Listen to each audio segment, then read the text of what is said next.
আসসালামু আলাইকুম এন্ড শুভ সন্ধ্যা ভাই। কে কে আছেন আমার সাথে অনলাইনে? লাইভে 14 জনের মতন দেখা যাচ্ছে।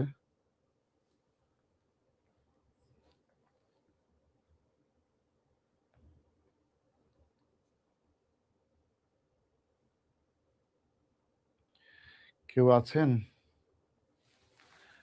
আপনাদের সাথে আমি ইন্টারঅ্যাক্টিভ হতে চাই।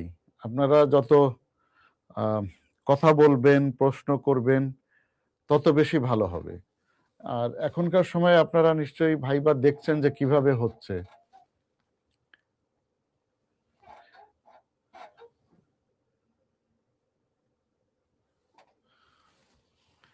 हेलो, मैं क्लास के अंदर हूँ। मैं ऑफिशियल क्लास के अंदर हूँ, इसीलिए मैं डिस्कनेक्ट कर रहा हूँ। ठीक है, हाँ अंदर में। ओके।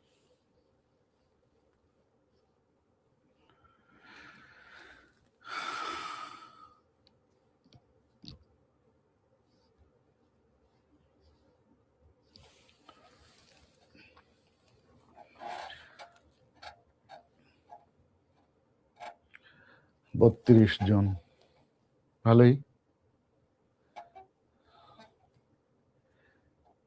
ভাই, আমার কথা শোনা যাচ্ছে কিনা বা আমাকে দেখা যাচ্ছে কিনা? আমি 31 জনের মতো লাইভ দেখছি এখন। কেউ আছেন?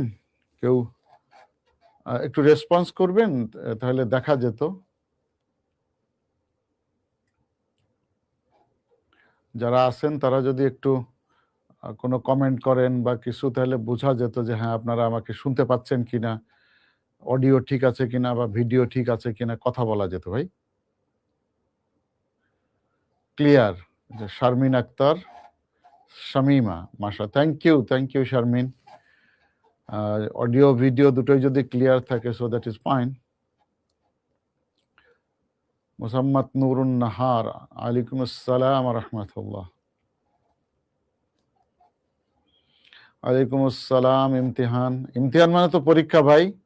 ভাইবার জন্য প্রিপারেশন কিভাবে নেওয়া উচিত, একসাথে কিভাবে নেওয়া যায় লিখিত? ওকে, শুনতে পাচ্ছি। ওয়ালাইকুম আসসালাম কুমকুম।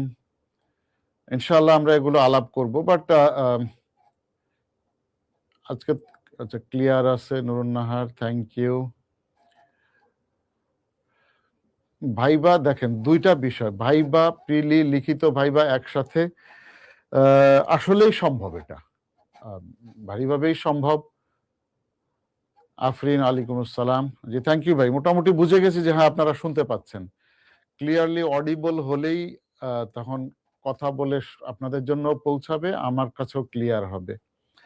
সো আলহামদুলিল্লাহ, ভালোই, সবাই যেহেতু শুনতে দেখতে পাচ্ছেন। একজন যেটা বলেছেন যে প্রিলি লিখিত ভাইবা তিনটা কিভাবে একসাথে প্রস্তুতি নেওয়া যায়, এটা আসলেই সম্ভব। আমি মনে করি, এটা আমার ব্যক্তিগত মতামত বলছি, আমার সাথে অনেকেই। ওয়ালাইকুম আসসালাম রহমতুল্লাহ। সোহান, আলহামদুলিল্লাহ ভালো আছি ভাই। বিসিএস এটার পক্ষে বিপক্ষে মতামত আছেই। আমরা ওই পক্ষে বিপক্ষের দিকে, বিসিএস ভালো না মন্দ, দিব কি দিব না, দিলে কি হবে না দিলে কি, এই আলোচনায় আমরা যেতে চাই না। এখানে যারা আমরা এসেছি কথা বলছি, আমরা সবাই বিসিএস দিব মনস্তাত্ত্বিকভাবে, সব দিকে ঠিকঠাক করেই আমরা এখানে আসছি। কেউ কেউ আলহামদুলিল্লাহ ভাইবার জন্য তৈরি হয়ে যাচ্ছেন, কেউ রিটেনে পরীক্ষার জন্য তৈরি হচ্ছেন, কেউ প্রিলির জন্য তৈরি হচ্ছেন। সো আমরা এখানে বিসিএস যারা দিব পছন্দ করছি তারাই আসছি, যারা পছন্দ করেন নাই তারা এখানে আসে নাই, এবং এটা তাদের অধিকার। সবাই দুনিয়াতে বিসিএস করবে এটা তো জরুরি না। বিসিএস যারা দেয় নাই তারাও অনেক ভালো আছে বিসিএস ওয়ালাদের চেয়ে। সুতরাং এটা কোনো জরুরি অংশ না যে বিসিএস দিতেই হবে। কেউ বিজনেস করবে, কেউ দেশের বাইরে চলে যাবে, অনেক ভালো করবে, বিভিন্ন জন বিভিন্ন জায়গাতে ভালো হবে। এক ভাই যেটা প্রশ্ন করেছিলেন যে প্রিলি রিটেন ভাইবা একসাথে কিভাবে করা যায়। প্রথম হলো, আমি মনে করি যারা বিসিএস দিবেন তারা ফার্স্ট ইয়ার বা সেকেন্ড ইয়ার থেকে শুরু করবেন। জিপিএ নিয়ে মাথা ব্যথা করা নাই, কি ভাইবাতে কোনোদিন বাদ দিবে না ভাই। শেষির রহমান, শেষির মাশাআল্লাহ, এক্সেপশনাল একটা নাম, সুন্দর। আপনি এই জিপিএ তে কিচ্ছু আসে যায় না ভাই। ইভেন আপনার মাস্টার্স করাও কিন্তু বিসিএস এর জন্য জরুরি না। আমার আপনার লেখাপড়া শেখার জন্য এটা খুব জরুরি, হায়ার স্টাডিজের জন্য জরুরি, অনেক কাজেই জরুরি, কিন্তু বিসিএস এর জন্য জরুরি না। আর কতটুকুন জিপিএ দরকার সেটা হলো শুধুমাত্র আপনি বিসিএস এর প্রিলিমিনারি পরীক্ষা দিতে পারবেন কি পারবেন না, এটার জন্য শুধু আপনার ওই জিপিএটা প্রয়োজন। বাস, যখন স্ক্রুটিনি হয়ে গেল যে আমি ধরেন অ্যাজ ফর অ্যান এক্সাম্পল, আচ্ছা এদিকে তো লিখতে পারছি না, জি শুনতে পাচ্ছেন না ভাই? আদিল আহনাফ ইমতিহান, অন্যরা যে শুনতে পাচ্ছে ভাই, যদি এরকম হয় যে সবাই শুনতে পাচ্ছে আপনি পাচ্ছেন না আদিল, তাহলে আপনার সিস্টেমটাকে দেখেন মিউট হয়ে আছে কিনা, অথবা আপনার ইন্টারনেট খুব স্লো কিনা, বা সিস্টেম রিস্টার্ট দিবেন কিনা সেটা একটু দেখতে পারেন, যেহেতু অন্যরা শুনতে পাচ্ছে। আদিল, আপনি একা যেহেতু শুনতে পাচ্ছেন না, আপনি, আমি জানি না মোবাইল থেকে না ল্যাপটপে, যে সিস্টেমেই আপনি মানে ইউজ করছেন সেটাকে দরকার হলে আপনি দেখেন মিউট থাকলে সেটা ছুটিয়ে দেন, সাউন্ড কম থাকলে সেটাকে বাড়িয়ে দেন। তারপরেও যদি কাজ না করে এবং সিস্টেম ঠিক মনে করেন তাহলে রিস্টার্ট দিতে পারেন, তাহলে অনেক সমস্যার সমাধান হয় অনেক সময়। কেমন? সো জিপিএটা নিয়ে মাথা ব্যথা করেন না, এটা ভাইবাতেও এমন কিছু আসে যায় না, কোথাও কিছু আসে যায় না। আপনি যদি লিখিত বা ভাইবাতে ভালো করেন, আচ্ছা এখন পাচ্ছেন, ধন্যবাদ ভাই আপনাকে। লিখিত বা ভাইবাতে যদি আপনি ভালো করেন, টোটাল মার্কসে যদি ভালো করেন, লিখিত নাম্বার ভাইবার নাম্বার, তাহলেই কিন্তু হয়ে গেল ভাই। কেমন? সুতরাং এই জিপিএ নিয়ে মন খারাপ করার কিছু নাই, যেটা হবে তো হয়ে গেছে, এটা আগের থেকে ভালো করতে পারলে আরো ভালো লাগতো স্বভাবতই। যেহেতু হয়নি, যা আছে এটা নিয়েই আমরা চিন্তা করতে থাকি। কেমন? যে মাঝখানে জবাবের জন্য আসছিলাম, যে আমি মনে করি যারা বিসিএস দিতে ইচ্ছুক বা এই জবের দিকে যাদের আকর্ষণ আছে বা আসতে ইচ্ছুক, তাদের সেকেন্ড ইয়ার অনার্স থেকেই পড়াশোনা করা উচিত বলে আমি মনে করি। প্রতিদিন আপনি সময় নষ্ট না করে, ইউনিভার্সিটিতে ছেলে মেয়েরা অনেক সময় বিভিন্ন কারণে বা অকারণে নষ্ট করে ফেলে। কানিজ, ওয়ালাইকুম আসসালাম, সাজ্জাদ, ধন্যবাদ ভাই। নষ্ট করে এই আড্ডা দেয় বিকেলে বা অমুক জায়গায়, সে ধরেন ঢাকা ইউনিভার্সিটি, তো টিএসসিতে যে খানিক রাতে 10টা পর্যন্ত গল্প করে আসে, এগুলা যদি ন্যাশনাল ভার্সিটি কোনো কিছুতে, কি national varsity, private university, GPA কিচ্ছুতে কিচ্ছু আসে যায় না ভাই, এগুলাতে কোনো ভয় পেন না আপনারা, একদমই না। আপনারা প্রিলি পাস করেন, রিটেনে ভালো নাম্বার পান, ভাইবা ভালো দেন, ইনশাআল্লাহ জব হয়ে যাবে।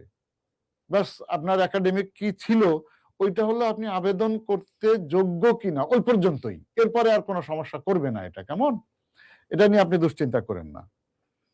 হ্যাঁ, কখনো কখনো যদি প্রশ্ন করে যে আপনি জিপিএ কম কেন, এটা এমনিই জিজ্ঞেস করে, এটার মানে এই না যে আপনাকে ফেল করিয়ে দিবে বা কম নাম্বার দিবে বা নেগেটিভ ইফেক্ট করবে, নট দ্যাট।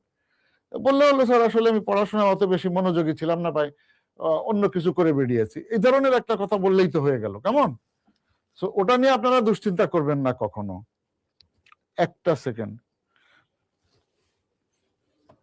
হ্যালো প্রীতি, ওয়ালাইকুম আসসালাম। সরি ভাই, ওই সেনেগালে প্রথম মিনিস্টার ম্যাডাম জিজ্ঞেস করছিলেন যে সেনেগালে তাদের তো একটা সমস্যা হচ্ছে, তোমরা বোধহয় জানো, আমি রিয়াজকে বলেছি যে একটা হলো 20 তারিখে ওনার একটা স্লট নেওয়া মিনিস্টার ম্যাডামের জন্য হাই লেভেল প্যানেলে, এখানে কোনো স্লট নাই, তো তারা দাওয়াত দিয়েছে, তারা যদি স্লট না দেয় তাহলে এই দাওয়াত দেওয়ার অর্থ কি হলো? গেল এক নাম্বার। আর সাদিয়া যেহেতু এখনো সেনেগালে মানে অ্যাক্টিভেটেড হতে পারে নাই, সো ও ফর্মালি খুব একটা বেশি এগোতে পারছে না। মরক্কোতেও নতুন গিয়েছে, সো এটা আর একটা জায়গা। আর সেকেন্ড হলো যে 21 তারিখে ওখানে যতগুলো পারা যায় সাইড লাইনে, 20 এবং 21 থেকে সাইড লাইনে পিজিএ 81 এটার জন্য ক্যাম্পেইন করা জরুরি। যদি প্রয়োজন হয় তাহলে ওখানে রাত, এটা তুমি রিয়াজকেও আমি বলেছি, তোমাদের ওখানে যে সেনেগালের অ্যাম্বাসাডার আছে দিল্লিতে, তার সাথে কথা বলতে বলো, বা তোমার যদি কানেক্টিং কেউ থাকে তার সাথে কথা বলো। হুম, হুম। ওকে, কথা বলি। আচ্ছা, সেনেগালের অ্যাম্বাসেডর ফ্লাইটে কি সে কি ডাকার যাচ্ছে? এটা একটু চেক করতে পারলে, সে যদি ডাকার যায় তাহলে তো আরো একটা পয়েন্ট হলো আমাদের জন্য, ভালো হলো, আর একটা পয়েন্ট বের হলো। So try to explore that where the ambassador is going. So এই দুইটা হাই লেভেল সেগমেন্টে একটা মানে মানে একটা স্লট 5 মিনিট হলেও, হ্যাঁ, এবং সাইড লাইনে যতগুলো করা যায় ক্যাম্পেইন, প্রয়োজন হলে 21 তারিখে একটা ডিনারের অ্যারেঞ্জমেন্টও করা যেতে পারে, যদি মানে ফ্রুটফুল হয়। হ্যাঁ, ও যেহেতু অ্যাক্রেডিটেশন, হ্যাঁ, হ্যাঁ, হোস্ট হোস্ট হোস্ট ম্যাডামই করবে, ওটা সমস্যা নাই। হোস্ট ম্যাডাম করতে পারবে, সাদিয়া না করলেও ম্যাডাম করতে পারবে, সমস্যা নেই, যেহেতু উনি ইনভাইটেড। ওইটা করা যাবে, দেখো না ওখানে কি করতে হবে। সাদিয়া তো যাবে ওখানে, ডাকারে যাবে। সো একটু এটা এগুলো একটু কোঅর্ডিনেট করো দিল্লি থেকে, যেহেতু সাদিয়া ওখানে সবকিছু করতে পারছে না ঠিক মতো, একা একা বেচারি। ঠিক আছে, ট্রাই টু গেট ইট ডান। হ্যাঁ, ওকে, and keep me informed of. Okay, okay, okay, Preeti. Thank you.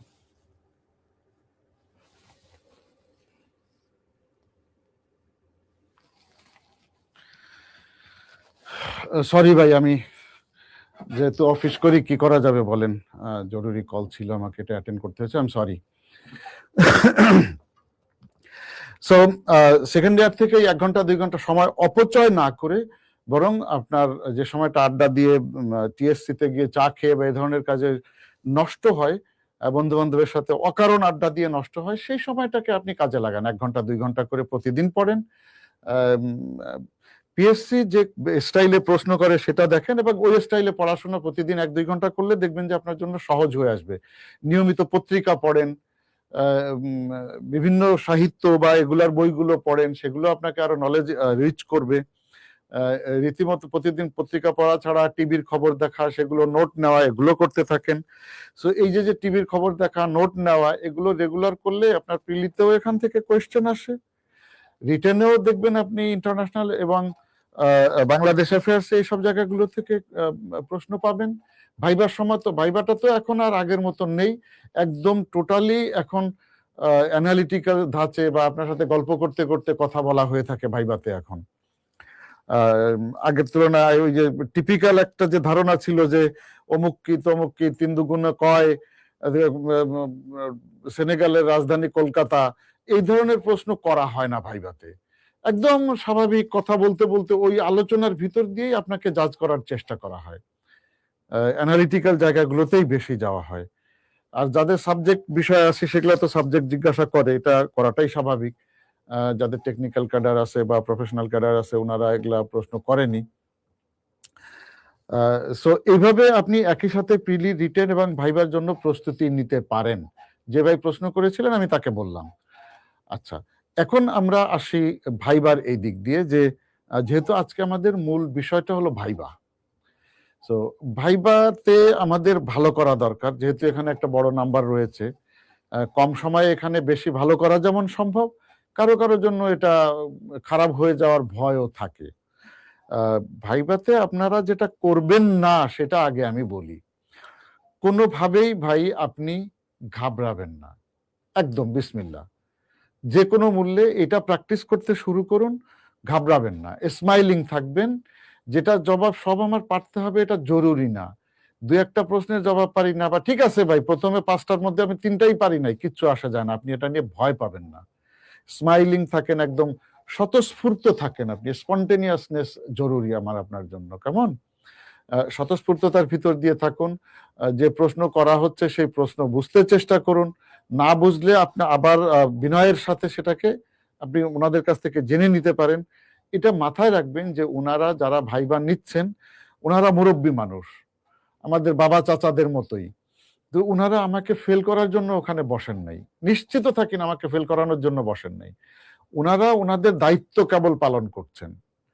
যেহেতু ওনাদের তো সবার ভিতর থেকে একটা নাম্বারিং করতে হবে, তো ওইটার জন্য ওনারা বসছেন, ফেল করানোর জন্য না। এবং ভাইভাতে ফেল সাধারণত করে না, কম মার্ক পেতে পারে, ফেল করে না। ফেল করে হলো যদি সে ভারীভাবে ঘাবড়ে যায়, কথা বলতে পারছে না, তার নিজেকে ওভার স্মার্ট মনে করছে, একেবারে মহাপণ্ডিত মনে করছে, সেটা আপনার জন্য ক্ষতিকর হয়ে দাঁড়াবে যদি আপনি ওরকম চিন্তা করেন।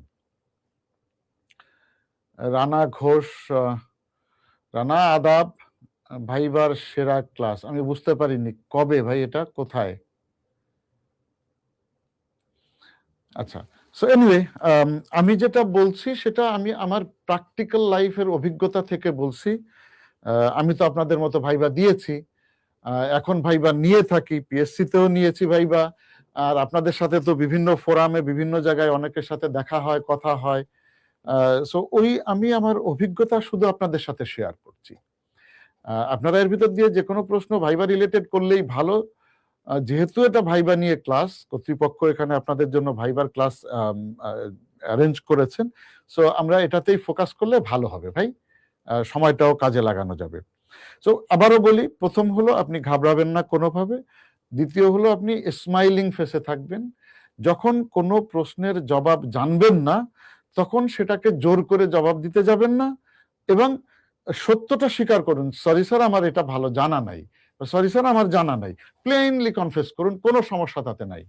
ভাইবা বোর্ড কখনোই আপনাকে 100% এক্সপেক্ট করে না। কেউ যদি পারে অবশ্যই উনি ভালো, খুবই ভালো, তাকে বেশি নাম্বার দেয়া হবে। এবং অন অ্যান অ্যাভারেজ আমি যেটা দেখেছি যে ভাইভাতে 70% নাম্বার দিয়ে দেওয়া হয়, স্বাভাবিক ভাইবা দিলেও এটা দিয়ে দেওয়া হয়। সো এটা ভয়ের কিছু না, একদমই ভয়ের কিছু না ভাই। মাসুদুজ্জামান, ওয়ালাইকুম আসসালাম ওয়া রাহমাতুল্লাহ। সুতরাং একদম স্বাভাবিকভাবে 10টার মধ্যে 5টা প্রশ্নের জবাব দিয়েছেন। ভাই দেখেন, ভাইবাটা শুধুমাত্র প্রশ্নের জবাব দেওয়া নয়, বি ভেরি কেয়ারফুল। আপনি রিটেনে পাশ করেছেন, তার মানে আপনি লিখতে জানেন, আপনার সেই যোগ্যতা আছে। প্রিলিতে পাশ করেছেন মানে আপনার মাথার ভিতরে তথ্যের প্রয়োজনীয় তথ্য আপনি রাখতে পারেন। হ্যাঁ, সেটা জিহাদ আমি শেষ করি। হ্যাঁ, সুতরাং ওই প্রিলি রিটেন দিয়ে আপনি আপনার যোগ্যতা প্রমাণ করে এসছেন। এখন হলো যে আপনার কথা বলার ধরন, আপনার মানুষকে কনভিন্স করার ক্ষমতা, আপনার একটা বিষয়কে সুন্দর করে উপস্থাপন করা। দেখেন, এক কাপ চা যখন আমি টং দোকান থেকে খাই 10 টাকা দিয়ে, সেটাও চা। যখন আপনি ইন্টারকন্টিনেন্টালে যান 300 টাকা 400 টাকা দিয়ে 10 টাকার চা, সেটাও চা। এমন না যে ওই 300 বা 400 টাকার চায়ের মধ্যে চার বদলে ওখানে মানে আপনাকে সিলভারের গুঁড়ো দিয়ে বানিয়ে দিয়েছে, তা তো না ভাই, ওটাও চা। যে দোকানের চা, এই দোকানেও এই চাও স্বাদ একই রকমের, কিন্তু পরিবেশ, উপস্থাপনা, এটা সুন্দর করে দেয়া হয়েছে। আপনাকে যখন আপনি ইন্টারকন্টিনেন্টালে যাবেন, তো আপনাকে সুন্দর একটা বসার জায়গায় বসতে দেয়া হলো, একজন অ্যাটেন্ডেন্ট এসে সালাম দিল, হাসি মুখে কথা বললো, কি দরকার, কি সার্ভ করবে, একটা মেনু দিল। এরপরে আপনার জন্য চা যখন সুন্দর করে সাজিয়ে একদম ঢেকে নিয়ে আসবে, সবকিছু সহ এনে আপনার সামনে রাখলো, কিছু বিস্কিট কুকিজ সেটাও সাথে দিয়ে দিল।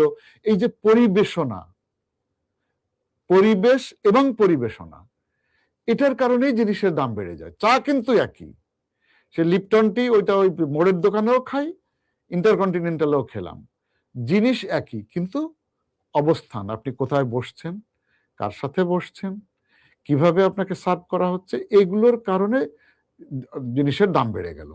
ঠিক আছে, তো ভাইবাটা হলো ওরকম। তথ্য আপনার কাছে হয়তো বা আছে বা অর্ধেক আছে, আপনি যদি এটাকে সুন্দর করে গুছিয়ে কুক করে দিতে পারেন ওনাদের পছন্দ মতন, তাহলেই কিন্তু আপনি 80% নাম্বার পেয়ে যাবেন। মোটামুটি যারা মাঝারি মানের, ভয় না পেয়ে মাঝারি মানের ভাইবা দিয়ে থাকেন, আবারও বলছি, ভয় না পেয়ে স্মাইলিং ফেস থাকেন, ভয় পেয়ে গেছেন, এটা বোঝানো যাবে না। ভয় পাওয়াটা কিন্তু স্বাভাবিক, এটা আমি অস্বাভাবিক বলছি না। তো সে ভয় কাটানোর জন্য আপনাকে আগে থেকে প্রচুর পরিমাণে চেষ্টা করা দরকার ভয় থেকে বের হয়ে আসার জন্য। কেমন, সেটা কিভাবে করবেন, এটা এক একজনের এক এক রকম হতে পারে। আমি যেটা বলছি সেটা সবার জন্য প্রযোজ্য নাও হতে পারে। একটা হলো যে আপনি নিজেকে যে ধর্মেরই হন না কেন সেই ধর্মের কিছু রিচুয়ালস আছে, সেগুলোকে আপনি নিজের ভিতরে লালন করতে চেষ্টা করুন।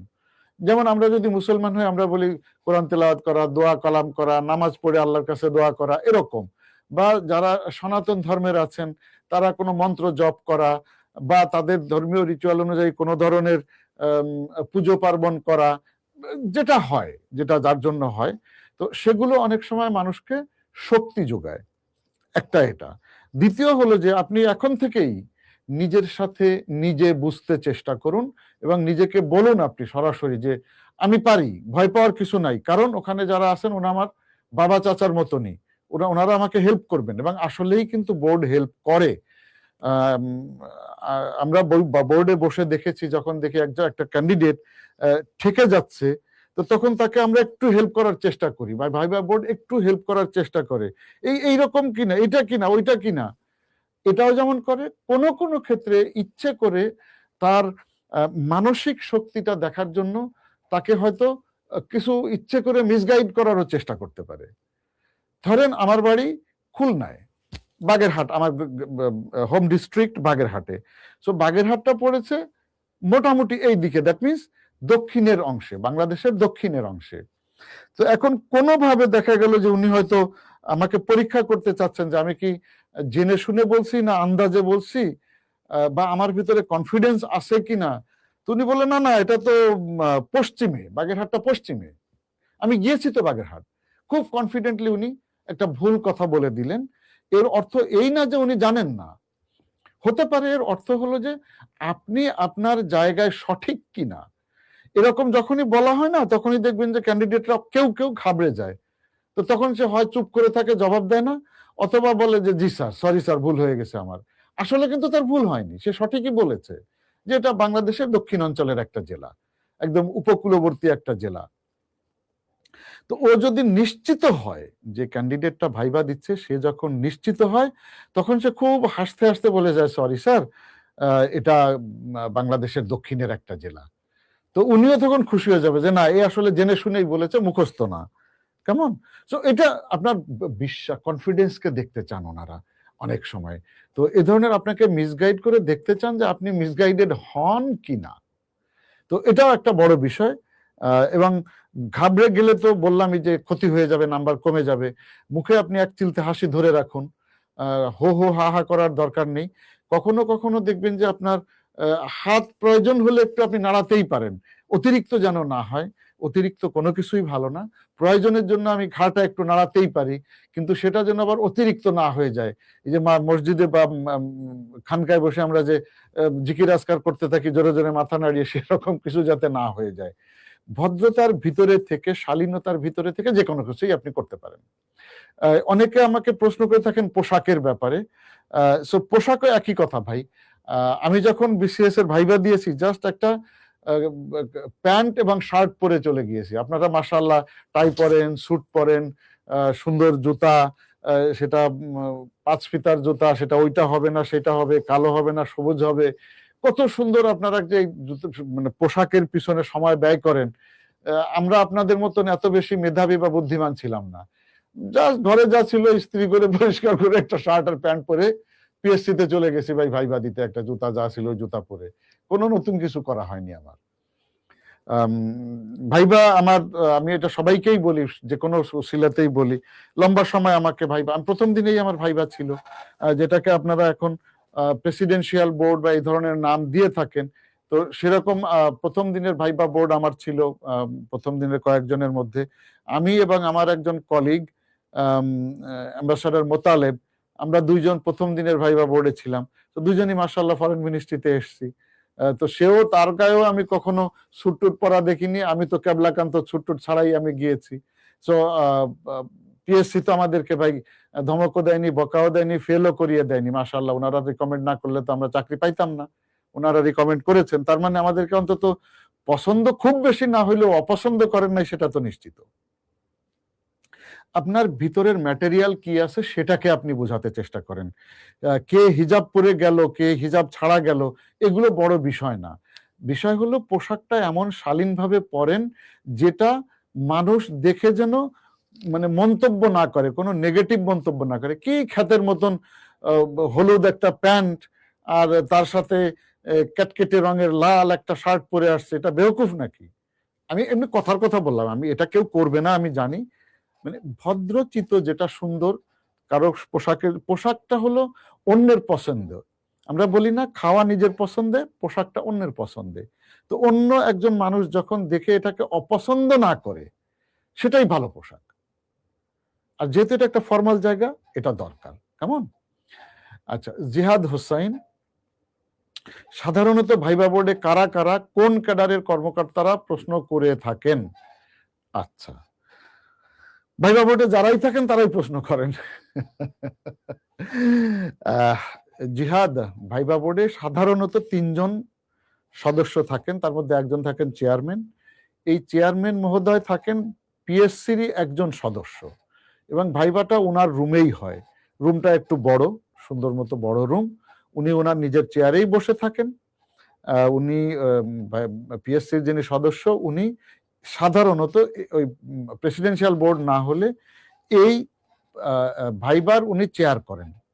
কেমন? ভাইবা বোর্ডের চেয়ারম্যান হিসেবে ওই বোর্ডে ধরেন 15 জন মেম্বার আছেন, তো 15টা বোর্ড হলো, তো এই 15 জন মেম্বারই এই 15টা বোর্ডে চেয়ার করে থাকেন।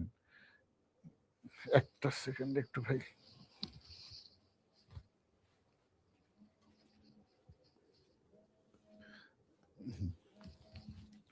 না, সো চেয়ার করে থাকেন। আর 2 জন থাকে, তার মধ্যে একজন থাকেন বিশিষ্ট ব্যক্তি, একজন থাকেন এক্সপার্ট। এই নামে থাকেন, নামে, আবারও বলছি, এই নামে থাকেন। সো এক্সপার্ট সেটা থাকে সাধারণত টেকনিক্যাল কাজের জন্য এক্সপার্ট থাকে। আদারওয়াইজ যে 2 জন, আরো 2 জন থাকেন, এর 2 জনই বেশিরভাগ ক্ষেত্রে ক্যাডার অফিসার থাকে, ক্যাডার অফিসার নাও হতে পারে। তার মানে 3 জনের একজন পিএসসির মেম্বার যিনি চেয়ার করেন, বাকি 2 জন কোনো ক্যাডারের অফিসার। এই ক্যাডারের মধ্যে কেউ চাকুরিরতও হতে পারে, গ্রেড 3 অ্যান্ড অ্যাবভ, অথবা চাকরি থেকে রিটায়ার করেছেন এমনও হতে পারে, অথবা হয়তো উনি কোনো পত্রিকার এডিটর, তাও হতে পারে। এটা বিভিন্ন রকম হতে পারে, জরুরি না যে এটাই হতে হবে। তবে বেশিরভাগ ক্ষেত্রে আদার দ্যান দ্য চেয়ারম্যান অন্য 2 জন সাধারণত ক্যাডার অফিসাররা থাকেন, সেটা যে কোনো ক্যাডার, এবং ক্যাডার বহির্ভূতও থাকেন, শুধু ক্যাডার থাকবেন নট দ্যাট। ধরেন এলজিইডির চিফ ইঞ্জিনিয়ার গেলেন, তো উনি তো ক্যাডার অফিসার না, উনিও কিন্তু থাকেন এলজিইডিতে। অ্যাডিশনাল চিফ ইঞ্জিনিয়ার গেলেন, উনিও ভাইবা বোর্ডে বসেন। বা হয়তো ইউনিভার্সিটির একজন শিক্ষক, উনি তো সরাসরি ক্যাডার অফিসার না, উনিও থাকেন, ইউনিভার্সিটির শিক্ষকরাও থাকেন। সো এরকম, বা হয়তো উনি হয়তো কোনো একটা ধরেন মেডিকেল ডাক্তার, একজন প্রফেসর, মেডিকেল কলেজের কোনো একজন প্রফেসর থাকেন, তাও থাকতে পারেন। সো এই ধরনের মানুষজনগুলোই ভাইবা বোর্ডে থেকে থাকেন সাধারণত। জিহাদ, আমার প্রশ্ন ঠিক জবাব হয়েছে প্রশ্নের আপনার ভাই, যে কোন ক্যাডার কর্মকর্তারা প্রশ্ন করেন? এবং ভাইবা বোর্ডে যারা থাকেন সবাই প্রশ্ন করেন। কেমন? কিভাবে? সাধারণত যখন ক্যান্ডিডেট ভিতরে আসেন, তখন চেয়ারম্যান মহোদয় তাকে রিসিভ করা মানে ওখানে হেঁটে যে শেক হ্যান্ডস করে ওয়েলকাম করেন এরকম না। উনি যখন ঢুকেন, ঢুকারও একটা কার্টেসি আছে। ঢুকার সময় আপনি সমস্ত কাগজপত্র নিয়ে সুন্দর করে গুছিয়ে নেওয়াটাও, এটাও একটা ভাইবার অংশ। আপনি দরজা খুলে ভাইবা বোর্ডে ঢুকলেন, তারপরে কাগজ দিলেন, ভাইবা পরীক্ষা দিলেন, এরপরে ভাইবা শেষ করে কাগজগুলো নিলেন এবং আপনি বের হয়ে দরজা আটকে দিলেন। এই পর্যন্ত সবগুলোই আপনার ভাইবা, কোনোটাই বাদ নাই। যে দরজা খুলছেন সেটাও ভাইবার অংশ, আপনি ওখানে যে কথা বলছেন সেটাও ভাইবার অংশ, আপনি যে না জবাব দিচ্ছেন সেটাও ভাইবার অংশ। ওর ভিতরে থেকে আপনি যা যা করছেন সবগুলোই ভাইবার অংশ। কেমন ভাই?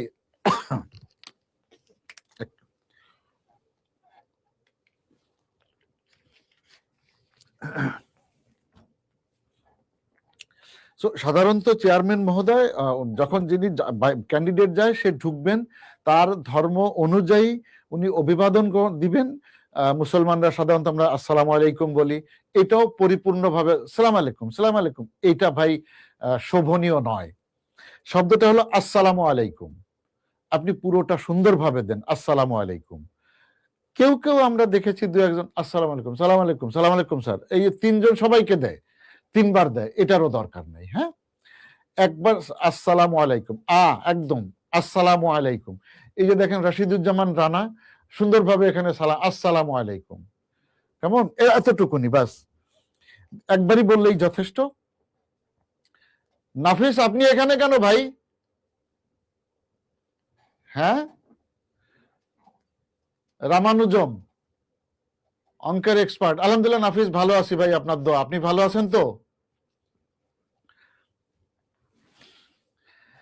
সালাম দিলেন, চেয়ারম্যান আপনাকে সাধারণত বসতে বলবে, কখনো কখনো এরকম হয়ে থাকে ইচ্ছে করে বসতে বলা নাও হতে পারে, বলা হবে না যে বসে যান। এটার একটা কারণ আছে, এটা বড় কারণ হলো যে দুইটা বিষয় ওনারা দেখতে চান, যে আপনি কি রিয়াকশনটা দেখান। তো একটা হলো সেটা, আর একটা হলো যে উনাদের চিন্তার মধ্যে হয়তো রয়ে গেছে যে আপনাকে ওই বসা দাঁড়ানো অবস্থাতে কোনো একটা অ্যাক্টিভিটিস করাবেন, সেজন্য হয়তো বসতে বলেন নাই, দুটোই হতে পারে।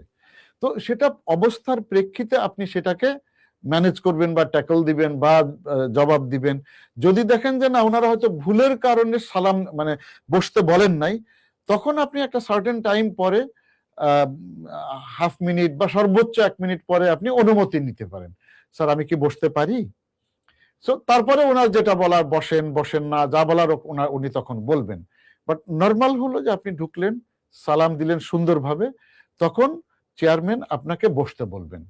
তো যখন বসবেন, আপনি আপনার কাছে রাখা যে ডকুমেন্ট গুলো, যেগুলো পাবলিক সার্ভিস কমিশন নিয়ে যাওয়ার জন্য আপনাকে আগেই চিঠি দিয়ে রেখেছিল, যে চিঠিতে বলাই আছে আপনার কলাপ লেটারের মধ্যে যে কি কি ডকুমেন্ট ওখানে দিতে হবে, সেগুলো আপনি সোজা যেভাবে সিরিয়ালি বলা আছে ভালো হয় ওইভাবে যদি আপনি একের পর এক সাজিয়ে নিয়ে যান। এরপরে চেয়ারম্যান স্যার হয়তো ডকুমেন্ট গুলো নিবেন, অথবা উনি চাইলে যে কোনো মেম্বার দুজন থাকবেন, এরকম চেয়ারম্যান এক জায়গায় বসে, একটু দূরে খানিকটা দূরে আরেকজন সদস্য বসেন, বাঁ দিকে আরেকজন সদস্য বসেন, এবং সাধারণত চেয়ারম্যান স্যারের মুখোমুখি সামনের দিকে সোজা বেশ খানিকটা দূরে আপনার ওখানে ক্যান্ডিডেট বসে, এবং ক্যান্ডিডেটের পা থেকে মাথা পর্যন্ত সবকিছুই দেখা যায়, এবং এই জন্য দেখা জরুরি যে আপনার অঙ্গভঙ্গিগুলো কি হচ্ছে, আপনার জেস্টার পোস্টার গুলো কেমন, এগুলো দেখা জরুরি। সুতরাং এতটা খানি যারা ভাইবা দিয়েছেন তারা দেখেছেন, সবকিছুই দেখা যায়। দুই একজন আমরা দেখি বেশিরভাগই ভালো করে, আলহামদুলিল্লাহ কোনো সমস্যা নেই। দুই একজন দেখবেন যে ভয় পেয়ে হয়তো মানে হালকা তার হাত কাঁপছে বা গলার স্বর বের হচ্ছে না, মুখটা শুকিয়ে গেছে, এটা করবেন না, এটা আগে থেকে প্র্যাকটিস করতে থাকবেন। প্র্যাকটিসের ভিতরেও আমরা দেখেছি যে অনেকে বন্ধু বান্ধব নিয়ে অনলাইনে প্র্যাকটিস করেন, ভালো, এটা ভালো, কিন্তু এটাতে অনেক ভালো তো আছে, দু একটা কম ভালো বিষয়ও সেখানে রয়েছে। যেমন কম ভালো গুলোর মধ্যে এটা হলো আপনারা বন্ধু বান্ধব নিজেরা দিচ্ছেন, হ্যাঁ, নিজেদের ভিতরে আপনারা কথা বলছেন, তো ওই যে ভয়ের একটা বিষয় এইখানে আসে না, এবং ভয় কাটানোর বিষয়টাও তখন এখানে কম আসে। সুতরাং এই মানে ধারণাটা বা এই জায়গাটা আপনার এই জায়গা থেকে পরিশীলিত কম হয়ে থাকে, সমাধান কম হয়ে থাকে, এটা একটা। দ্বিতীয় হলো যে যারা জবাব দিচ্ছেন এর ভিতরে কিভাবে জবাবটা কোন ভাষায় দিলে আরো সুন্দর হতে পারত, এরকম লোকের সংখ্যা কম। সুতরাং ওটাকে যে আপনি যা বলছেন ওটাকে আরো সুন্দর করে গুছিয়ে দিবেন, এরকম লোক ওখানে কম আছে। ভালো করছেন কিন্তু আরো ভালো করার স্কোপ থাকে। তো এই জন্য আমি ব্যক্তিগতভাবে আমি মনে করি যে যে যেখানে পারেন ফর্মাল কোনো জায়গাগুলোতে, যে কোচিং সেন্টারে হোক, ভাই আমি কোনো ব্যক্তি নাম নিচ্ছি না যে অমুক জায়গা যেই আপনাকে ভাইবা দিতে হবে, অমুক জায়গা দিলে হবে, তমুক জায়গা দিলে হবে না। আপনি বাংলাদেশে যদি 5টা কোচিং সেন্টার ভাইবা নেয়, আপনি 5 জায়গায় দেন, বারবার দেন।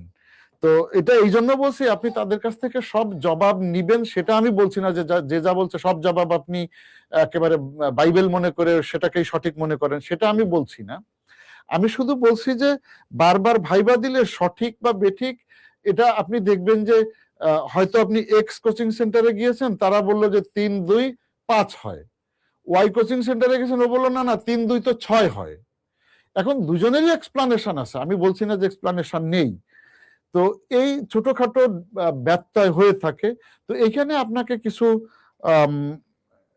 বুদ্ধি বা অ্যাকিউমা প্রয়োগ করতে হবে, যাতে করে নাকি আপনি সঠিক কোনটা সেটা খুঁজে বের করতে পারেন, ভুলটা যাতে না আসে, যত কম ভুল আসে তত ভালো। আর জেনে শুনে তো ভুল জবাব আপনি দিবেনই না ভাইবা বোর্ডে, কোনো অবস্থাতেই দিবেন না। যেটার জবাব জানবেন না, প্লেনলি স্যারের কাছে মাপ চেয়ে নেবেন, বোর্ডের কাছে সরি বলে নেবেন। এবং এই সরি বলার কারণে আপনার উপরে কেউ ক্ষেপেও যাবে না, রাগও হবে না। হ্যাঁ, ইদানিং বা গত বছর খানেক ধরে বা 2 বছর ধরে যেটা করা হচ্ছে, পিএসসিতে যেহেতু আলহামদুলিল্লাহ আপনাদের দোয়া আমার যাওয়ার সুযোগ হয়, বিভিন্ন কারণেই যাওয়ার সুযোগ হয়, বিভিন্ন লেভেলে একদম প্রশ্ন করা, মডারেশন করা, খাতা দেখা, ভাইবা নেওয়া, বিভিন্ন কারণেই যাওয়ার সুযোগ হয়ে থাকে আলহামদুলিল্লাহ। সো পিএসসির এই কাজ কাম আমারও শেখার সুযোগ হয়, আমি দেখি সেখানে কি হয় না হয়, আমিও শিখতে পারি। সো উনারা দেখি ইদানিং যেভাবে ভাইবা নিয়ে থাকেন, তখন আমি অর্ধেক থেকে চলে গিয়েছিলাম। চেয়ারম্যান যখন আপনাকে রিসিভ করলেন, রিসিভ করে বসতে বললেন, বা দাঁড়িয়ে আপনি থাকলেন বা একটা সময় পরে গিয়ে বসলেন, বসার পরে চেয়ারম্যান মহোদয় নিজেই খুব স্বাভাবিক কিছু কথাবার্তা বলেন, নাম কি, এখনকার সময়ে ডিসকারেজ করা হয়, দি ওয়ার্ল্ড প্লিজ, ভাইবা মানে শব্দ নিয়ে খেলা, আপনারা আমার শব্দকে রিট্রান্সলেট করবেন না, না হলে আমাকে জিজ্ঞেস করবেন, আমি চেষ্টা করব জবাব দিতে, কিন্তু নিজের মতন করে করলে ভুল হওয়ার সম্ভাবনা থাকতে পারে সেখানে, কেমন?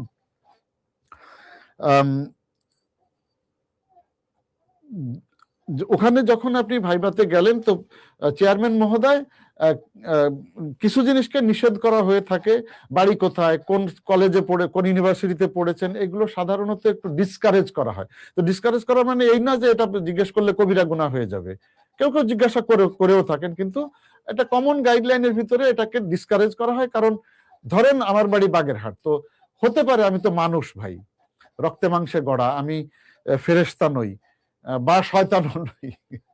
সো কেউ বাগেরহাট শুনলে আমার ভিতরে হয়তো এটা কাজ করতে পারে, যাচ্ছে ছেলেটা বাগেরহাটের, দেখি তাকে হেল্প করা সম্ভব হয় কিনা, বা আমার মনের অজান্তেই তাকে আমি কোনো একটা সুবিধা দিতে চেষ্টা করছি কিনা।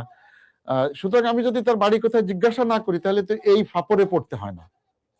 বা আমি ধরেন তেজগাঁও কলেজের স্টুডেন্ট ছিলাম, সো একজন যখন জিজ্ঞেস করলাম ভাই কোথায় পড়েছো, তেজগাঁও কলেজ, তো আমার ভিতরে একটা ওই যে ফেলো ফিলিং যদি চলে আসে, তো এই সমস্ত কারণে এগুলোকে সাধারণত ডিসকারেজ করা হয়, তারপরেও কেউ কেউ জিজ্ঞাসা করে থাকেন। সো এনিওয়ে উনি বসলেন, কিছু ইন্ট্রোডাক্টরি কথাবার্তা উনি বললেন, কোন সাবজেক্টে পড়েছেন, কারণ সাবজেক্টটা এই জন্য দরকার হয়, আপনাকে সাবজেক্ট রিলেটেড প্রশ্ন করা হয়ে থাকে। উনি স্বাভাবিকভাবে কি প্রশ্ন করবেন কেউ তো জানে না। আর এখনকার ভাইভাতে বলাই হয়, ইভেন প্রশ্ন করার সময় একদম লিখিত ইনস্ট্রাকশন দিয়ে দেওয়া হয় যে বাজারের কোচিং বই যেন ফলো করা না হয়, নিজের থেকে যেন মেধাভিত্তিক প্রশ্ন করা হয় প্রশ্ন তৈরি করার সময়। ভাইভাতেও একই ধরনের, কোনোভাবেই ওই টিপিক্যাল ধরনের প্রশ্ন, যে বাংলাদেশের প্রথম রাষ্ট্রপতিকে, স্বাধীনতার ঘোষক জিয়াউর রহমান অমুক, এইভাবে কম প্রশ্ন করে না, আমি সেটা বলছি না, এই ধরনের প্রশ্ন সাধারণত কম করা হয় এখন। এখন বেশিরভাগই দেখবেন আপনার সাথে মনে হয় যেন গল্প করছে, বোর্ড আপনার সাথে গল্প করছে এরকম মনে হয়, কিন্তু ওই গল্পের মধ্য দিয়েই সমসাময়িক ইস্যুস গুলোকে নিয়ে আলাপ করতে করতে, অথবা সাবজেক্টিভ কিছু, অথবা ওই সময়কার ঘটনা যেগুলো ঘটছে সেগুলো কিছু দিয়ে আলাপ করতে করতে একদিকে চলে যাওয়া হয়। ভাইবার আগে বোর্ড কখনোই ঠিক করে রাখে না যে কি প্রশ্ন আপনাকে করা হইবে। আমি এখানে একটা সাদা কাগজে লিখে নিয়ে গেলাম 1 2 3 4 5 7 এই প্রশ্ন ওনাকে করা হইবে, যে মসুরের ডাল কালো রং না বেগুনি রঙের, ইলিশ মাছ কি সবুজ নাকি লাল, এইগুলা কখনো আগের থেকে ঠিক করে যাওয়া হয় না। ওখানে বসে কথা বলতে গিয়ে যেদিকে চলে যায় সেটাই ভাইবা। এবং এই ভাইবার একটা বড় নিয়ন্তা আপনি নিজেই, আপনি যেভাবে জবাব দিচ্ছেন ওই জবাবের প্রেক্ষিতে, তাহলে এইটা আপনি যে এইটা বললেন তাহলে ওইটা না কেন, এই যে কিন্তু ভাইবা শুরু হলো, দ্যাট মিনস ভাইবাটাকে আপনি দিচ্ছেন, ওনারা নিচ্ছে ঠিক ওরকম আমি বলতে চাই না।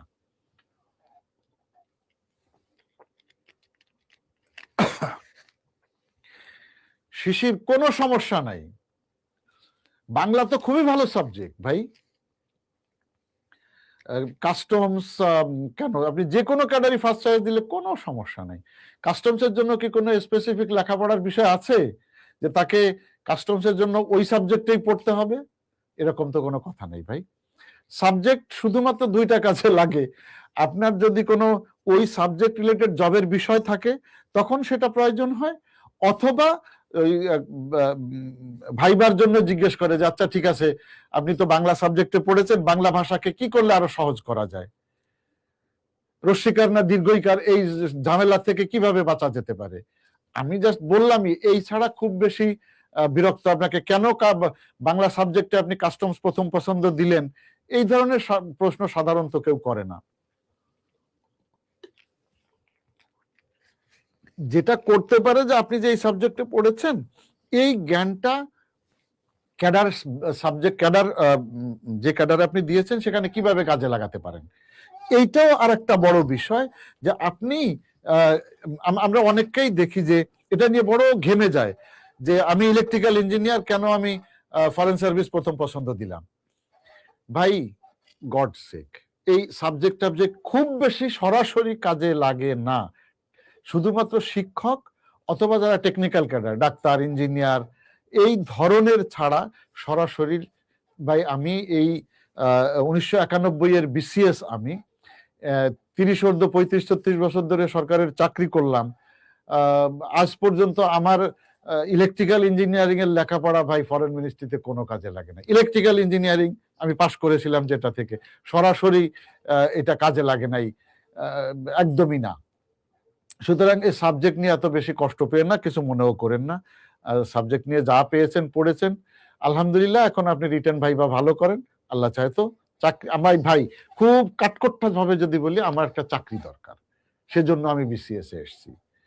আমরা বাংলাদেশের মতন দেশগুলোতে বিশেষ করে আমরা পড়ালেখা শেখার জন্য ইউনিভার্সিটিতে কম যাই, বিদ্যা অর্জনের জন্য আমরা কম যাই, আমরা যাই একটা চাকরির জন্য ভাই। বেশিরভাগ, আমি সবার কথা বলছি না, অনেকেই মাশাআল্লাহ পড়াশোনার জন্য যান। সো সাবজেক্ট নিয়ে এত ব্যথা আপাতত করেন না, কেমন? আচ্ছা দেন আমরা ভাইবার ওদিকে যাচ্ছিলাম যে চেয়ারম্যান মহোদয় তার গতানুগতিক কিছু বা স্বাভাবিক ধরনের কিছু প্রশ্নাদি উনি করবেন, সেগুলো শেষ হলে উনি এই যে অন্য দুইজন যিনি থাকেন এই দুইজনের কাছে একজনকে আপনি প্রশ্ন করেন। ধরেন ডান পাশে যিনি আছেন উনাকে বলা হলো যে আপনি প্রশ্ন করেন। সো উনি তখন প্রশ্ন করা শুরু করে, কি করবে কেউ জানে না, উনার যেটা মনে আসে, যেভাবে মনে আসে সেভাবেই উনি প্রশ্ন করতে পারেন। বাট ইদানিং আমরা দেখছি যে সমসাময়িক ঘটনাগুলোর উপরে ভিত্তি করে প্রশ্ন করা শুরু করা হয়, অথবা কারো কারোর জন্য সাবজেক্ট নিয়েও করা হয়ে থাকে। মানে ওই চলতি সময়কার ইস্যুস গুলো, সেটা আপনি দেশের বিদেশের এইগুলা চিন্তা করবেন না যে এটা তো বিদেশ, আমাকে কেন ইরান নিয়ে জিজ্ঞাসা করা হলো, এটা তো বিদেশ, আমি তো ফরেন সার্ভিস দিন, তাহলে এটা কেন জিজ্ঞেস করবে। নো, এটা হলো আপনার কন্টেম্পোরারি ইস্যু, কেমন? সো ওটা থেকে আপনাকে শুরু করতে পারে। অথবা ধরেন যেমন কিছু কমন সাবজেক্ট আছে, খুব সুন্দর সুন্দর সাবজেক্ট, যেমন বাংলা বললেন, বাংলা, ইংরেজি, অর্থনীতি, মেডিকেল সায়েন্স, ইঞ্জিনিয়ারিং, তো এগুলো হলে না ভাইবা বোর্ড অনেক সময় ওখান থেকে সোজা জিজ্ঞাসা করা শুরু করলো, আচ্ছা আপনি তো ইকোনমিক্সের ছাত্র, আচ্ছা বলেন তো আমাদের যে টাকা ছাপানোর কথা চিন্তা করছে সরকার, এটা ভালো হবে না মন্দ হবে, এই যে শুরু হয়ে গেল। ইনফ্লেশন কি করলে ঠেকানো যায়, এই যে শুরু হয়ে গেল, তাই না? তো এটা গতানুগতিক কিছুই নাই। যাই হোক, যিনি এক্সামিনার চেয়ারম্যানের পরে দিলেন, উনি ওনার মতন করে প্রশ্ন করলেন। এবং মজার ব্যাপার হলো সাধারণত, এক্সেপশন ছাড়া, সাধারণত যখন প্রশ্ন করেন একজন, অন্য দুইজন সম্মানিত সদস্য ওনারা এর ভিতরে ফোড়ন কাটেন না, বাধা দেন না। আপনি ভুল বললেও ওনারা বাধা দেবেন না বেশিরভাগ ক্ষেত্রে। এক্সেপশন ইজ এক্সেপশন, দুই একজন বলে না এটা হয় নাই, বাট বেশিরভাগ ক্ষেত্রে ওনারা চুপ থাকেন। এবং এখন এটাও বলা হয় যে কেউ যদি না পারে, আগে আমরা শুনেছি যে ধমক, বকা, কেউ কেউ উল্টাপাল্টা হয়তো চিৎকার চিল্লাচিল্লি কেউ করে উঠতেন, বা সম্মানিত সদস্যদের কেউ কেউ, এটা একদমই এখন করা হয় না। আপনি ভুল বললেও আপনাকে এনকারেজ করা হয়, হাসতে হাসতে এনকারেজ করা হয়। আপনি, কারণ আপনাকে যদি ডিসকারেজ করে তাহলে আপনি যা বলছেন ভয়ে তাও পারবেন না। পিএসসি তো এমনি গেলে হাত পা কাঁপে, তার ভিতরে যদি আমি চিৎকার দেই, চিল্লায় উঠি, ধমক দেই, তাহলে তো এই মানুষটা আরো পারবে না। কেমন? তো এনিওয়ে, উনি হয়তো 4 মিনিট, 5 মিনিট, 3 মিনিট, এটা ডিপেন্ড করে কাকে কতটুকুন ভাইবা নিবে। সাধারণত যারা ভালো ভাইবা দেয় তাদের একটু বেশিক্ষণই ভাইবা নিয়ে থাকে বলে আমরা দেখি, বাট এটা কোনো ধরাবাঁধা নিয়ম নাই। সো এনিওয়ে, যখন ডান পাশের একজন প্রশ্ন করলেন, শেষ হলো, উনি কিন্তু জবাব দেন না। সাধারণত যিনি প্রশ্ন করেন, আমরা মডেল ভাইবা নিলে সেখানে জবাব শিখিয়ে দেওয়ার জন্য বলি, কিন্তু পিএসসি তে এটা করা হয় না। সো ওনাকে একটা সার্টেন টাইম পরে সম্মানিত চেয়ার যিনি আছেন উনি থামিয়ে দেন, দিয়ে আরেকজন যিনি বাকি আছেন তার কাছে উনি বলে আপনি এখন প্রশ্ন করেন। তো উনিও তখন প্রশ্ন করা শুরু করেন বিভিন্ন বিষয়ের উপরে, ওনার যা মন চায় সেটার উপরে উনি প্রশ্ন করেন। কেমন? তো এই প্রশ্ন করার ভিতরেও কিছু কিছু ক্ষেত্র আমরা দেখতে পাই যে ক্যান্ডিডেট যে জবাবটা দিচ্ছেন এটা আসলে সঠিক, কিন্তু বোর্ড এটা নিচ্ছে না, মানে প্রশ্নকর্তা এটাকে নিচ্ছেন না। তো এই ক্ষেত্রে আপনি আন্ডান, তখন আপনি জাস্ট আপনি রেফারেন্স দিয়ে ছেড়ে দেওয়াটাকেই আমি বেটার মনে করি। অবশ্যই বলা যাবে না স্যার না আমি যেটা বলছি এটাই ঠিক, স্যার আমারটা সঠিক, বা স্যার আপনারটা ভুল, এ ধরনের কথা বলা খুব মানে ভদ্রতার খেলাফ, একদম ভারীভাবে ভদ্রতার খেলাফ, এটিকেটের খেলাফ। আপনি জানেন নিশ্চিত যে আপনি সঠিক, তারপরে আপনি কোনো ধরনের অসৌজন্যমূলক আচরণ না করে সরি বলে দেন যে সরি স্যার আমি অমুক জায়গায় এইটা পড়েছিলাম, বাস। সঠিক আমি বেঠিক আমি সরি স্যার ভুল বলে ফেলেছি, এত অতিরিক্ত বলতে যাবেন না, এতটুকুন বলে ছেড়ে দেন। দেখেন ভাইভাতে আপনি যত মেপে কথা বলবেন তত আপনার ভাইভাতে বিপদে পড়ার সম্ভাবনা কম থাকবে। আপনি যত বেশি কথা বলবেন, এটা আমরা বেশিরভাগ দেখেছি 90% ক্যান্ডিডেট বেশি কথা বলে এবং সেখানে সে আস্তে আস্তে আটকা পড়তে থাকে, জালে আটকে যেতে থাকে। মানে জিজ্ঞাসা করা হয়েছে নাম কি, আপনি নামের বাইরে বলেন না ভাই, যেটুক জিজ্ঞাসা করেছে ঠিক ওটুকুনের মধ্যে থাকেন, তাহলে ভাইবাটা ভালো হবে। যেই আপনি 2-4 কথা বেশি বলা শুরু করলেন, নিজের মতো ব্যাখ্যা দেওয়া শুরু করলেন, তো বুঝলেন যে আপনি নিজে ধরা খাওয়ার রাস্তা তৈরি করে দিয়েছেন। কারণ ওর ভিতর থেকে আপনাকে আরো প্রশ্ন করা হবে, তখন আপনি দেখা যাবে আটকে গেছেন। এটা না করাটাকেই আমরা অ্যাপ্রিসিয়েট করি, আমরা রিকোয়েস্টও করি যে এ ধরনের প্রশ্ন দয়া করে করবেন না, বা আপনি দয়া করে ভাইবা বোর্ডের হাতে ছুরি তুলে দিবেন না, যা ছুরি আমার গলা কেটে যা তুই, এরকম করার দরকার নেই। কেমন? একদম যতটুকুন চাওয়া হয়, অতিরিক্তও না কমও না। এমন কম দিয়েন না যে আপনার আবার ওনাকে ভাইবা বোর্ডকে প্রশ্ন করে তাহলে এটা কি ওইটা কি।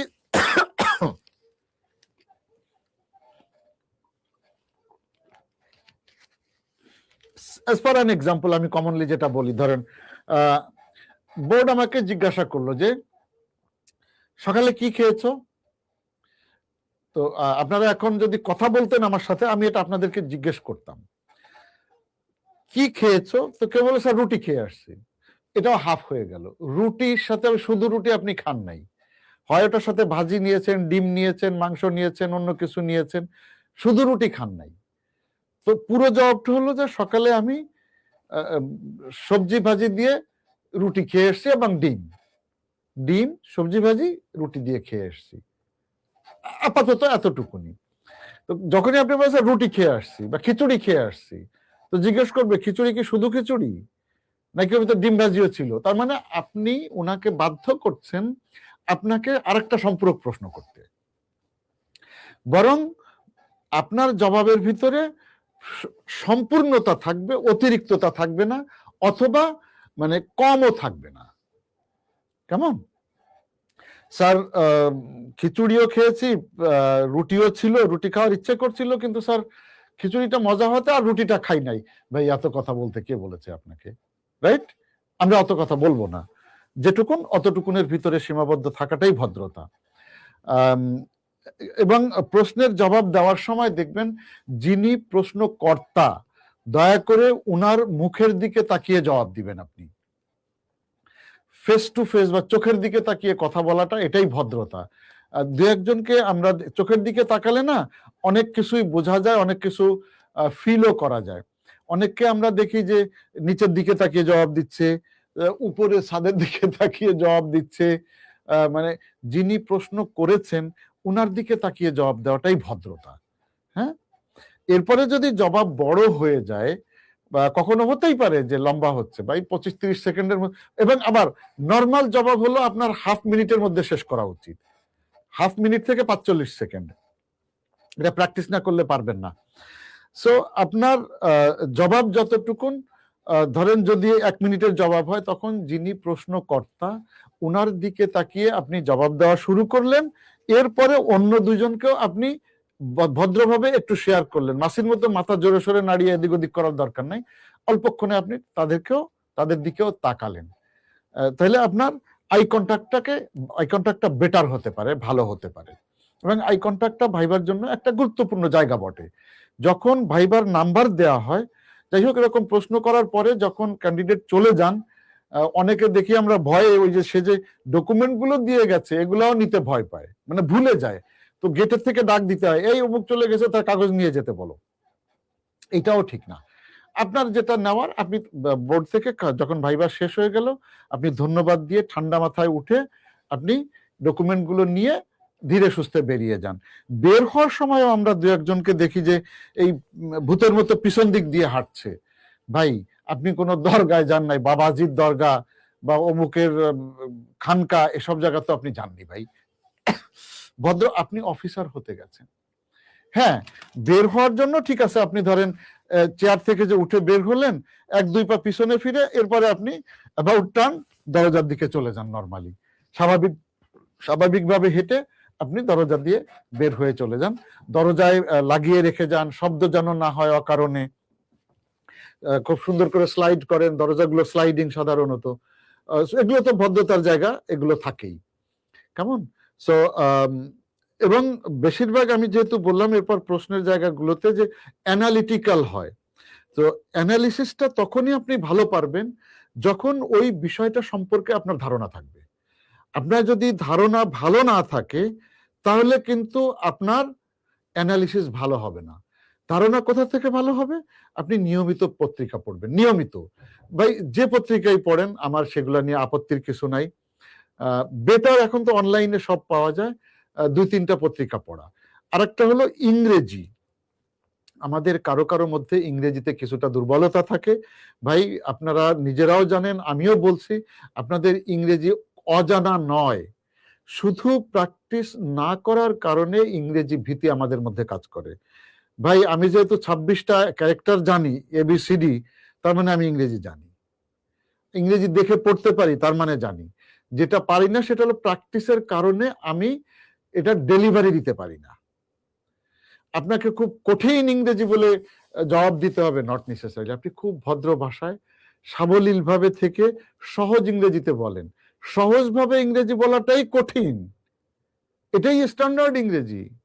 সহজ কথা কইতে আমায় কহজে, সহজ কথা যায় না বলা সহজে।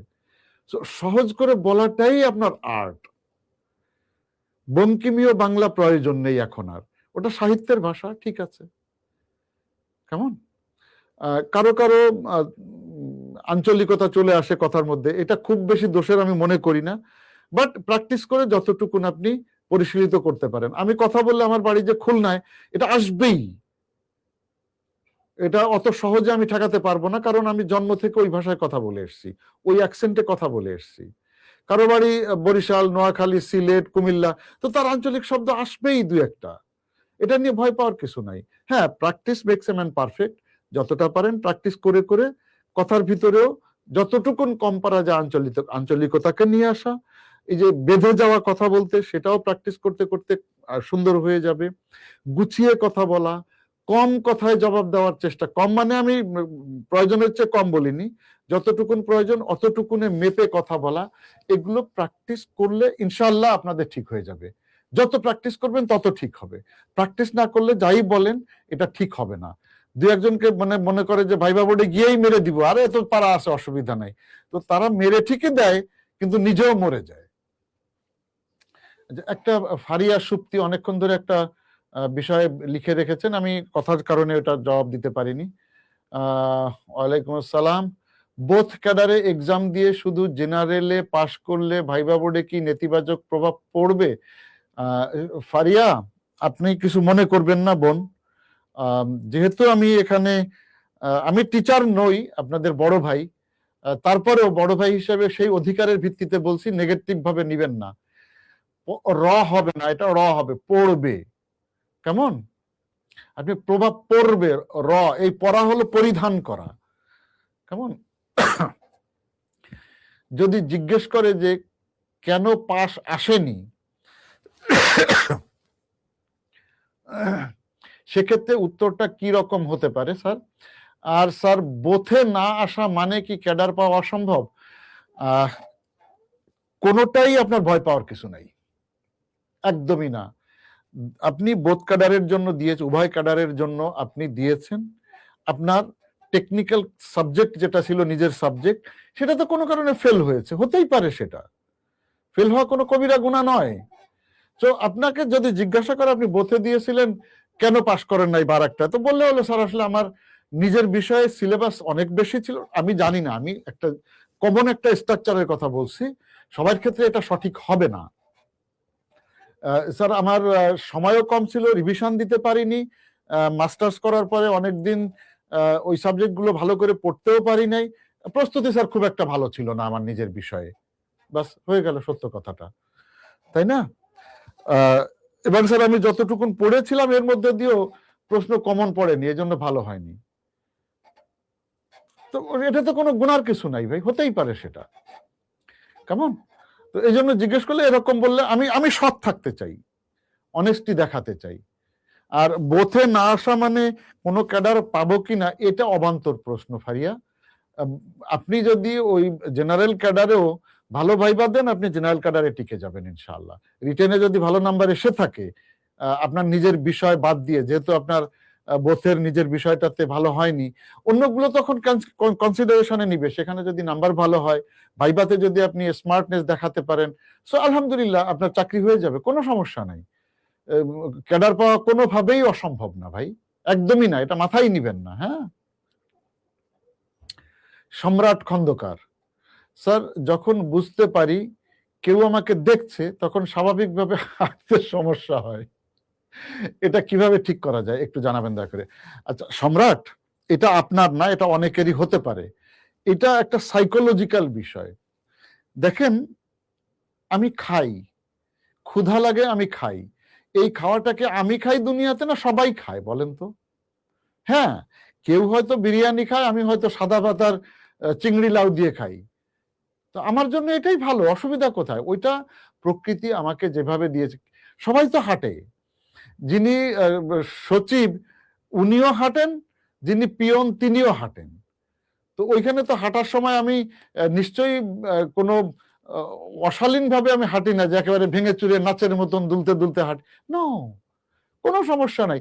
আপনি শুধু এখন থেকে নিজেকে বোঝাতে থাকেন যে ভাই আমার হাঁটা এটাই স্বাভাবিক, যে স্যার আমাকে দেখছেন বা যিনি দেখছেন উনিও এরকমই হাঁটেন, উনিও বাজারে যান, হেঁটে যান বাজারে মাছ কিনতে, মাছের বাজারে উনি গাড়িতে মাছের বাজারে ঢুকেন না, মাছের বাজারে হেঁটেই ঢুকেন, অফিসের ভিতরে হাঁটা চলা উনিই করেন, তো উনিও হাঁটেন আমিও হাঁটি, সমান আমরা, এই হাঁটার বিষয়ে আমরা সমান। উনি আমার এই হাঁটা লক্ষ্য করে বসে নাই, হাঁটা দেখতেছেন না যে আমি কি মানে অস্বাভাবিক ভাবে হাঁটছি কিনা। হ্যাঁ, কেউ যদি কোনো কারণে মানে অঙ্গভঙ্গি ভিন্ন রকম করে এক্সেপশনালি, সেটা হয়তো ভালো দেখা যাবে না, আপনি স্বাভাবিক থাকেন, কোনো সমস্যা নাই ভাই। বাই বাই কি নাম্বার কমাবে? শিশির, এটা নিয়ে আমরা প্রথমেই কথা বলেছি, ভাই ভাই কেন নাম্বার কমাবে বলেন? আপনার সাবজেক্টের কারণে, আপনার কি বলে পছন্দের কারণে, এসব কারণে নাম্বার কমাবে না। বা আপনি বোথ ক্যাডারে দিয়েছিলেন, এক ক্যাডার এখন জেনারেল ক্যাডারে চলে আসেন, এসব কারণে নাম্বার কমবে না। নাম্বার কমবে তখনই যখন আপনার পারফরমেন্স ভালো থাকবে না। পারফরমেন্স বলতে শুধুমাত্র জবাব দেয়া না, বারবার আমি বলছি ভাই, শুধুমাত্র জবাব দেওয়া নয়। পিএসসির কোন এক বোর্ডে আমি নিজে ছিলাম ওখানে একজন সদস্য হিসেবে, স্বাভাবিক সাধারণ সদস্য হিসেবে। তো যখন ভাইবা শেষ হয়ে গেল, একজন ভদ্র মহিলা উনি ভাইবা দিচ্ছিলেন, আমার কাছে তার ভাইবা পছন্দ হয়েছে, সে সব জবাব দিতেই পারে নাই, কিন্তু তার না বলার ভিতরেও একটা সুন্দর স্মাইলিংনেস, কমনীয়তা, ভদ্রতা, এগুলো ছিল। সো উনি যখন চলে গেলেন, অন্য সম্মানিত সদস্য উনি কিছু নেতিবাচক মন্তব্য করলেন, নাম্বার কমের কথা বললেন যে না তাকে আমরা 60% নাম্বার দিতে পারি। আমি বললাম যে তাকে তো আমি 80%-এর নিচে দিতে চাই না। তখন আমি বললাম যে বোর্ডে যিনি ছিলেন চেয়ারম্যান, ওনাকেও বললাম, এবং যিনি আমার আরেকজন সহকর্মী বা আরেকজন ভাইবা নিচ্ছিলেন ওনাকেও আমি বললাম যে ভাই দেখেন, ভাইবা মানে ওর জবাব 100% হতে হবে এটা জরুরি না। কারণ আপনি যা জিজ্ঞেস করছেন এখানে হয়তো সে পারছে না, কিন্তু তার কর্মক্ষেত্রে তার হাতে কিন্তু এখন সবারই হাতে ইন্টারনেট সহ একটা স্মার্টফোন আছে, ও সার্চ দিয়ে বের করে নিতে পারবে। সুতরাং জবাব সঠিক না বেঠিক এটার চেয়ে বরং দেখা দরকার যে সে কিভাবে উপস্থাপন করেছে বিষয়টাকে। সে যে জানে না সেটাকে সে সুন্দরভাবে উপস্থাপন করেছে কিনা। ভাইভাতে সব একবার পারফেক্ট সুন্দরভাবে জবাব দিতে হবে এটা জরুরি না। কেউ দিলে অবশ্যই আমরা তাকে 95% নাম্বার দিতে খুশি হব, তাই না? সুতরাং নাম্বার কমানোর জন্য আমি আগেই বলেছি যে যদি আপনার স্মার্টনেস থাকে তাহলে নাম্বার কমবে না। না বললেও, একটা প্রশ্নের জবাব না জানলেও, 2-4টা না জানলেও সুন্দরভাবে যদি আপনি সরি বলেন, নাম্বার কমবে না ভাই। ভাই জাকারিয়া, কোনো সমস্যা নাই। এগুলা আপনারা বোধহয় একটু পরে জয়েন করেছেন আমাদের সাথে। মাস্টার্স করা না থাকলেও কিচ্ছু আসে যায় না। ভাই আমি আজও মাস্টার্স করি না ইঞ্জিনিয়ারিং এ ভাই, আমি বিএসসি দিয়েই চাকরি করছি। আমার মতো অনেকেই বিএসসি ইঞ্জিনিয়ার সাহেবরা চাকরি করছে, তারা তো মাস্টার্স করে চাকরি করতে আসে নাই। তো সমস্যা কোথায়? মাস্টার্স করাটা কি শর্তের মধ্যে পড়ে?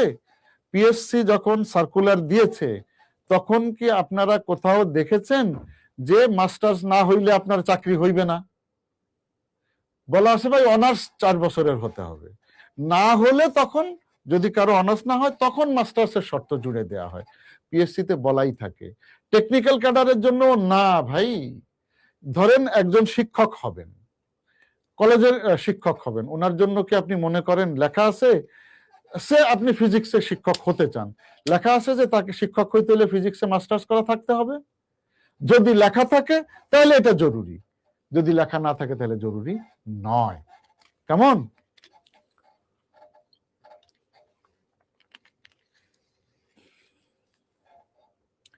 স্যার ভাইভাতে কিভাবে মার্কিং করা হয়? 3 জন মেম্বার কি মার্কস দেন? প্রশ্ন উত্তর ছাড়া আর কিসের ভিত্তিতে মার্কস দেওয়া হয়? জুবাইর, কিছুটা অংশ তো আপনি অলরেডি পেয়ে গেছেন। নাম্বার দেওয়া হয় উনার ঢোকা থেকে বের হওয়া পর্যন্ত সবকিছুকে দেখে তারপর নাম্বার দেওয়া হয়। কেমন? যে উনি ঢুকলেন, বসলেন, অনুমতি নিয়ে বসলেন, বা প্রশ্নগুলোর জবাব দিলেন, হ্যাঁ জবাব দিলেন, না জবাব দিলেন, যেভাবে প্রশ্ন করা হয়েছে অ্যানালিসিস গুলো করলেন, এরপরে উনি সমস্ত কিছু শেষ করে ভাইবা বোর্ড থেকে বেরিয়ে গেলেন, এই সমস্ত কিছু দেখা হয়। এই সমস্ত কিছু দেখেই নাম্বার তাকে দেওয়া হয়। শুধুমাত্র 12টা প্রশ্ন করেছি, সে 6টা দিয়েছে, সুতরাং ওই কিক নিয়মে 50%। নো ভাই, একদমই না, একদমই না, একদমই না। কেমন? আর ভাইবা বোর্ডে যেহেতু 3 জন থাকেন, 3 জনেই নাম্বার দেন, 3 জনের কাছে মার্কশিট আলাদা দেয়া থাকে। তবে এটা করা হয় যে সাধারণত আলাপ আলোচনা করে, যেমন আমি বললাম যে একজন বলল 60, আমি বললাম 80, তো এই ধরনের আলাপ করা হয়। তখন চেয়ারম্যান মহোদয় একটা জায়গায় আসেন যে হ্যাঁ আমি এটুকুনে একমত, এটুকুনে একমত না, আচ্ছা ঠিক আছে তাহলে বোধহয় আমরা তাকে 60ও না 80ও না 70 দেই। উনি তাও আমাদের সাথে আলাপ করে নেন। এইখানে অধিকার আছে 3 জনের 3 রকম আলাদা নাম্বার দেওয়ার অধিকার আছে, কোনো আপত্তি নাই। একজন 60 দিল, একজন 80 দিল, আর একজন 70 দিল, দিতে পারে, কোনো সমস্যা নেই। কিন্তু ভাইবা বোর্ডের চেয়ারম্যান শুরুতেই সাধারণত বলে নেন যে এটা করা যেতেই পারে, তবে হিসেবের সুবিধার জন্য আমরা যদি আলোচনা করে সবাই একটাই নাম্বার দেই তাহলে তাড়াতাড়ি রেজাল্টটা দেয়া যায়, এরকম বলেন ওনারা। দ্যাট মিনস একই নাম্বার দেওয়া, 3 জনেই 3টা শিটেই নাম্বার দেয়, কিন্তু ধরেন 70% নাম্বার দেওয়া হবে 140, তো 3 জনেই 140 140 140 প্রত্যেকের শিটে দিয়ে দেন। এই 3 জনে এইভাবেই দিয়ে থাকেন। কেমন? সো জুবাইর, আপনার প্রশ্নের জবাব পেয়েছেন নিশ্চয়ই, যে হ্যাঁ 3 জনেই জবাব নাম্বার দেন, এবং কিভাবে নাম্বার দেন সেটাও তো আমরা বললামই। হ্যাঁ, সবকিছুর উপরে মিলিয়ে ওভারঅল সবকিছু চিন্তা করে তাকে নাম্বার দেয়া হয়।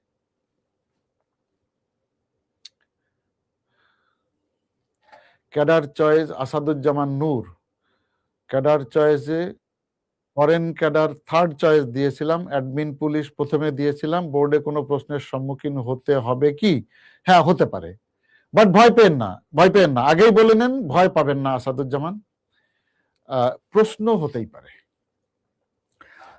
সাধারণত এক্সেপশন বাদ দিলে ফরেন সার্ভিস বেশিরভাগ ক্যান্ডিডেটেরই প্রথম পছন্দ থাকে, আর যদি কেউ প্রথমে না দেয় তাহলে সে আর ভিতরে দেয় না। কারণ হলো যে ভিতরে দিলে না পাওয়ার সম্ভাবনাই সমূহ, তো শুধু শুধু আর মাঝখানে দিয়ে দরকারটা কি? তো কেউ যদি ভিতরে দিয়ে থাকে 2, 3, 4-এ, তখন কেউ কোনো বিজ্ঞ বোর্ড মনে করতেই পারেন যে এর আসলে ক্যাডার সম্পর্কে ভালো ধারণা নেই, সেটা হতে পারে। এই জন্য জিজ্ঞাসা করতে পারে যে যেমন এটা খুব কমনলি জিজ্ঞেস করে যে আচ্ছা আপনার পছন্দ ক্রমগুলো বলেন তো। তো আপনি বললেন স্যার প্রশাসন, পুলিশ, এইভাবে না বলা ঠিক, আমি সংক্ষেপে বললাম, আপনারা পুরোটা বলবেন যে বিসিএস প্রশাসন, বিসিএস পুলিশ, বিসিএস পররাষ্ট্র বিষয়ক, এইভাবে বলবেন। কেমন? বিসিএস শব্দ লাগিয়ে দিয়ে বলবেন, এটাই ক্যাডারের নাম পুরোটা। অ্যাডমিন ক্যাডারের নাম না, পুলিশ ক্যাডারের নাম না, পররাষ্ট্র ক্যাডারের নাম না, বিসিএস প্রশাসন, এগুলা হলো নাম। কেমন? তো আপনি তখন স্বীকারই করেন যে স্যার প্রশাসন এবং পুলিশ এগুলো আমার বেশি পছন্দ, বিধায় প্রথমে দিয়েছি। আর ক্যাডার সম্পর্কে আমার খুব ভালো ধারণা না থাকাতে পররাষ্ট্রের ব্যাপারে আমি বুঝি নাই যখন আমি সিলেকশন করি, তো তখন এই জন্য না বুঝেই আমি 3 নাম্বারে এটাকে দিয়ে রেখেছি। আমার ধারণা এটা সত্য, আমি যা বলেছি এটা সত্য। কারণ আপনি যদি জানেন যে আমাকে পররাষ্ট্র ক্যাডার পেতে হলে টপ করতে হবে, সেটা যদি জানতেন তাহলে আপনি নিশ্চয়ই 3 নাম্বারে দিতেন না। আসাদ, আমি কি ভুল বলেছি আসাদুজ্জামান? সুতরাং যেটা সত্য আমি মনে হয় সেটাকে বলাকেই আমি প্রিফার করব, কারণ অনেস্টি একটা বিষয়। কুমার বিশ্বজিৎ গৌর, যদি অধিকাংশ উত্তর না পারি আর নিজের সাবজেক্টিভ না, নিজের বিষয় ভিত্তিক না পারি, তাহলে কি নাম্বার দিবে না? ভাই, আপনি যদি একটা প্রশ্নেরও জবাব না দেন তবুও ফেল করবেন না, ঠিক আছে? হ্যাঁ, যদি আপনি ঘাবড়ে যান, ঠিক আছে, 2-1টা প্রশ্নের জবাব দিলেও কাউকে ফেল করানো হয় না। কিন্তু যদি ঘাবড়ে যায়, হাত পা কাঁপে, ঘামতে থাকে, তত শুরু করে দেয়, তখন তাকে ফেল করিয়ে দেওয়া হয়। এটা একটা বড় কারণ। এই জন্য দেখবেন ভাইভাতে খুব একটা ফেল করে না। নাম্বার কম পেতে পারে কিন্তু ফেল করে না ভাই। অধিকাংশের উত্তর না দিয়ে দেখেন, আমরা এমনও জানি 10টার মধ্যে 6টা প্রশ্নেরই জবাব দিতে পারে নাই, উনি প্রশাসন ক্যাডারে এখন জব করছেন। তার মানে এটা জরুরি না যে সবগুলো না পারলে উনি ক্যাডার পাবেন না, এটা জরুরি না। কেমন? আবারও বলি, আপনার যে 6টার মধ্যে 4টা, 10টার মধ্যে 4টা প্রশ্নের জবাব দিচ্ছেন, ওটা সুন্দর করে জবাব দিন গুছিয়ে। যে 6টা না বলছেন ওটাও সুন্দর করে না বলুন। কেমন? কেউ কেউ আমরা দেখি ইউটিউব দেখে বলে যে স্যার এটা আমার পারা উচিত ছিল, বা এটা আমি আরো স্টাডি করতে হবে।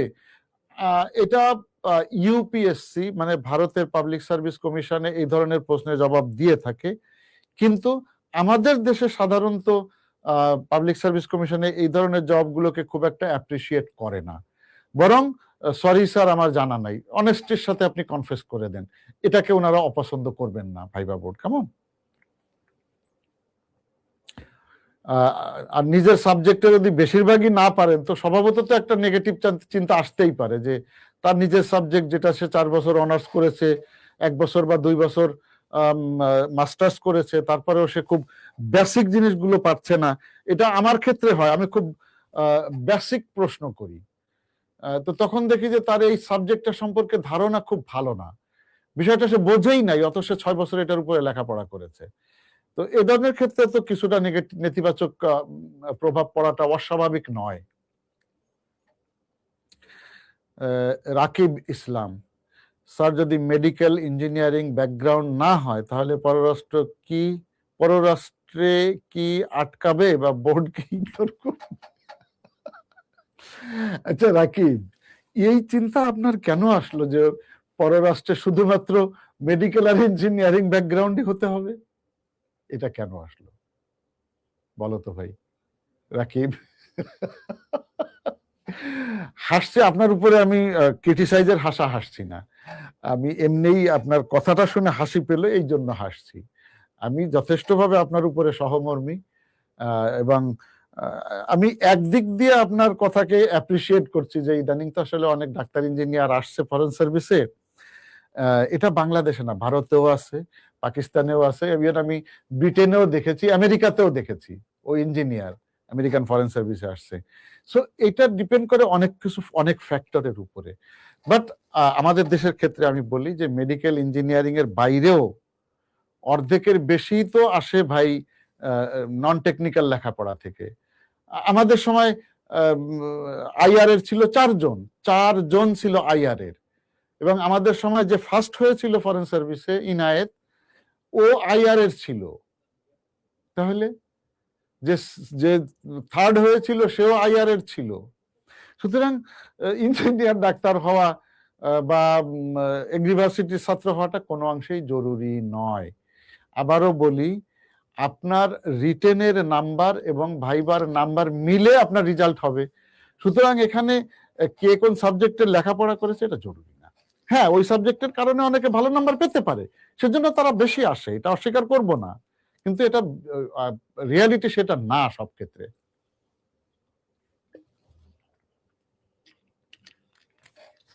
ইগনোর তো করবেই না, বরং ভাই ইঞ্জিনিয়ার ডাক্তার হলে বরং তাকে একটু পেঁচাতে কোনো কোনো ক্ষেত্রে বেশি চেষ্টা করা হয়। খুব কমন একটা প্রশ্ন করে ইঞ্জিনিয়ার ডাক্তার হলেই যে আপনি তো ইঞ্জিনিয়ার, আপনি তো ডাক্তার, আপনি তো এগ্রিকালচারিস্ট, সরকার এত টাকা খরচ করে আপনাকে টেকনিক্যাল লেখাপড়া করিয়েছে, এখন আপনি জেনারেলাইজড লোকজনদের সাথে জব করতে আসতে চাচ্ছেন, তাহলে এত সরকার খরচ করলো আপনার পিছনে, আপনার মেধাও তো অপচয় হচ্ছে, কেন এটা করছেন আপনি? এই ধরনের প্রশ্ন করতে পারে। তো এটারও জবাব আছে, সুন্দর জবাব আছে, আপনি গুছিয়ে সেটাও সুন্দর করে বলেন যে স্যার সাবজেক্টের সাথে তো আর ক্যাডার আমাদের দেশে এরকম স্পেশালাইজেশন নাই, বরং আমরা সামাজিক একটা গণ্ডির ভিতর থেকে বেশিরভাগ ক্ষেত্রে চিন্তা করি, অর্থনৈতিক গণ্ডি নিয়ে আমরা চিন্তা করি।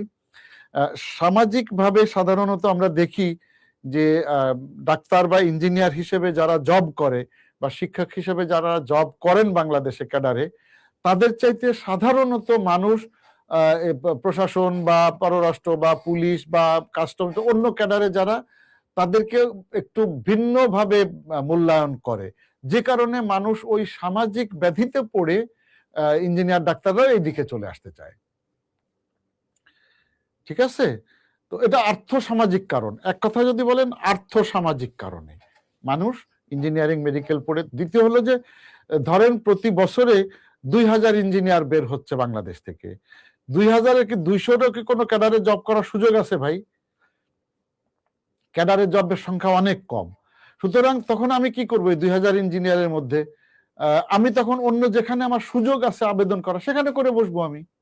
তো সেটাই করছে, এই জন্য ওনারা জেনারেল ক্যাডার চাকরিগুলোতে চলে আসছেন। একটা হলো চাকরি পাওয়ার জন্য, আর একটা হলো সামাজিক ভাবে এই যে যেভাবে দেখে সমাজ সেটার জন্য। কেমন? জি, আর কার কি প্রশ্ন আছে করতে পারেন আপনারা, আমি চেষ্টা করি।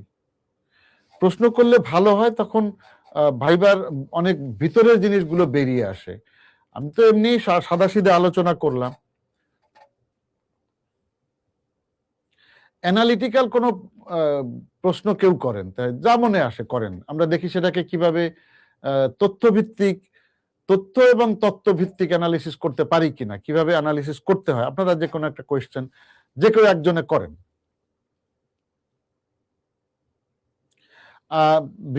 শনিবারে আবার আমাদের সন্ধ্যেবেলায় বোধহয় ক্লাস আছে, সেশন আছে। এটা আসলে ক্লাস না, এটা আমি আপনাদের সাথে আলোচনা করছি। আমি ক্লাস নেওয়ার মতন অত জ্ঞানী মানুষ না, যোগ্য মানুষও না। আপনাদের সাথে বসে জাস্ট কিছু আলোচনা করছি আমি আপনার সাথে। তো শনিবারে হয়তো আমরা তখন সমসাময়িক ঘটনার উপরে আলোচনা করতে পারি, সমসাময়িক বিষয়াদির উপরে। আজকে হলো ভাইবা কি করলে ভালো করা যায়, কি কারণে খারাপ হয়, এই সমস্ত বিষয়ে আমরা আলোচনা করছি আজকে। হ্যাঁ, তো শনিবারে ইনশাআল্লাহ সন্ধ্যে 7টার সময় আমরা আলোচনা করব সমসাময়িক বিষয়াদি নিয়ে। সমসাময়িক বিষয়াদি কোনো অবস্থাতেই পররাষ্ট্র ধরলে ভুল হবে। এটা যে কোনো ক্যাডারের জন্য, যে কোনো সময়ের জন্য একই রকম। ইরান যুদ্ধ কি থেমে গেছে? ইরান কি আর যুদ্ধ হতে যাচ্ছে? 2 সপ্তাহের বিরতি হলো, আপনি কি মনে করেন আবার কি যুদ্ধ হওয়ার সম্ভাবনা আছে? কেন? এরকম বিভিন্ন প্রশ্ন হতে পারে, তাই না? মধ্যপ্রাচ্যের এই যুদ্ধের ব্যাপারে এই ডামাডোলে রাশিয়া ইউক্রেন যুদ্ধের কথা মানুষ কি ভুলেই গেল?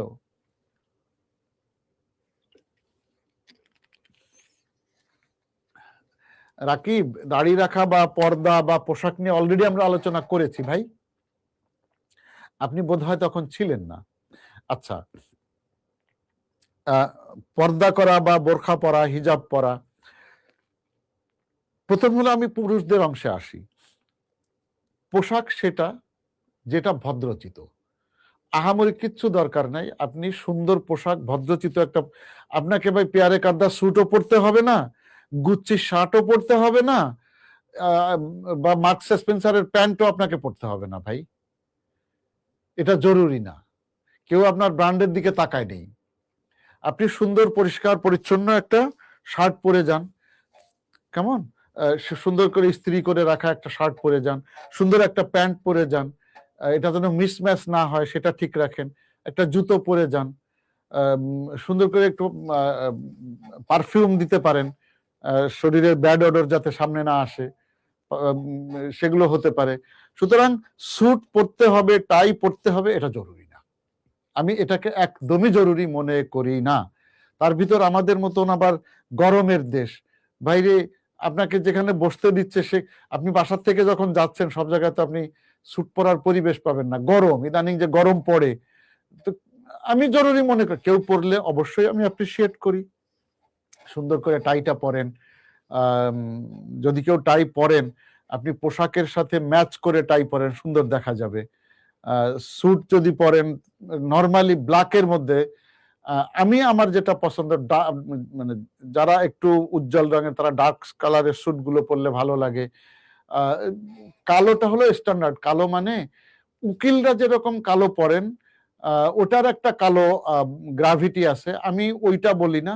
বিভিন্ন রকমের কালো কাপড় পাওয়া যায়, কালোর মধ্যে সুন্দর স্ট্রাইপ করা করা আছে।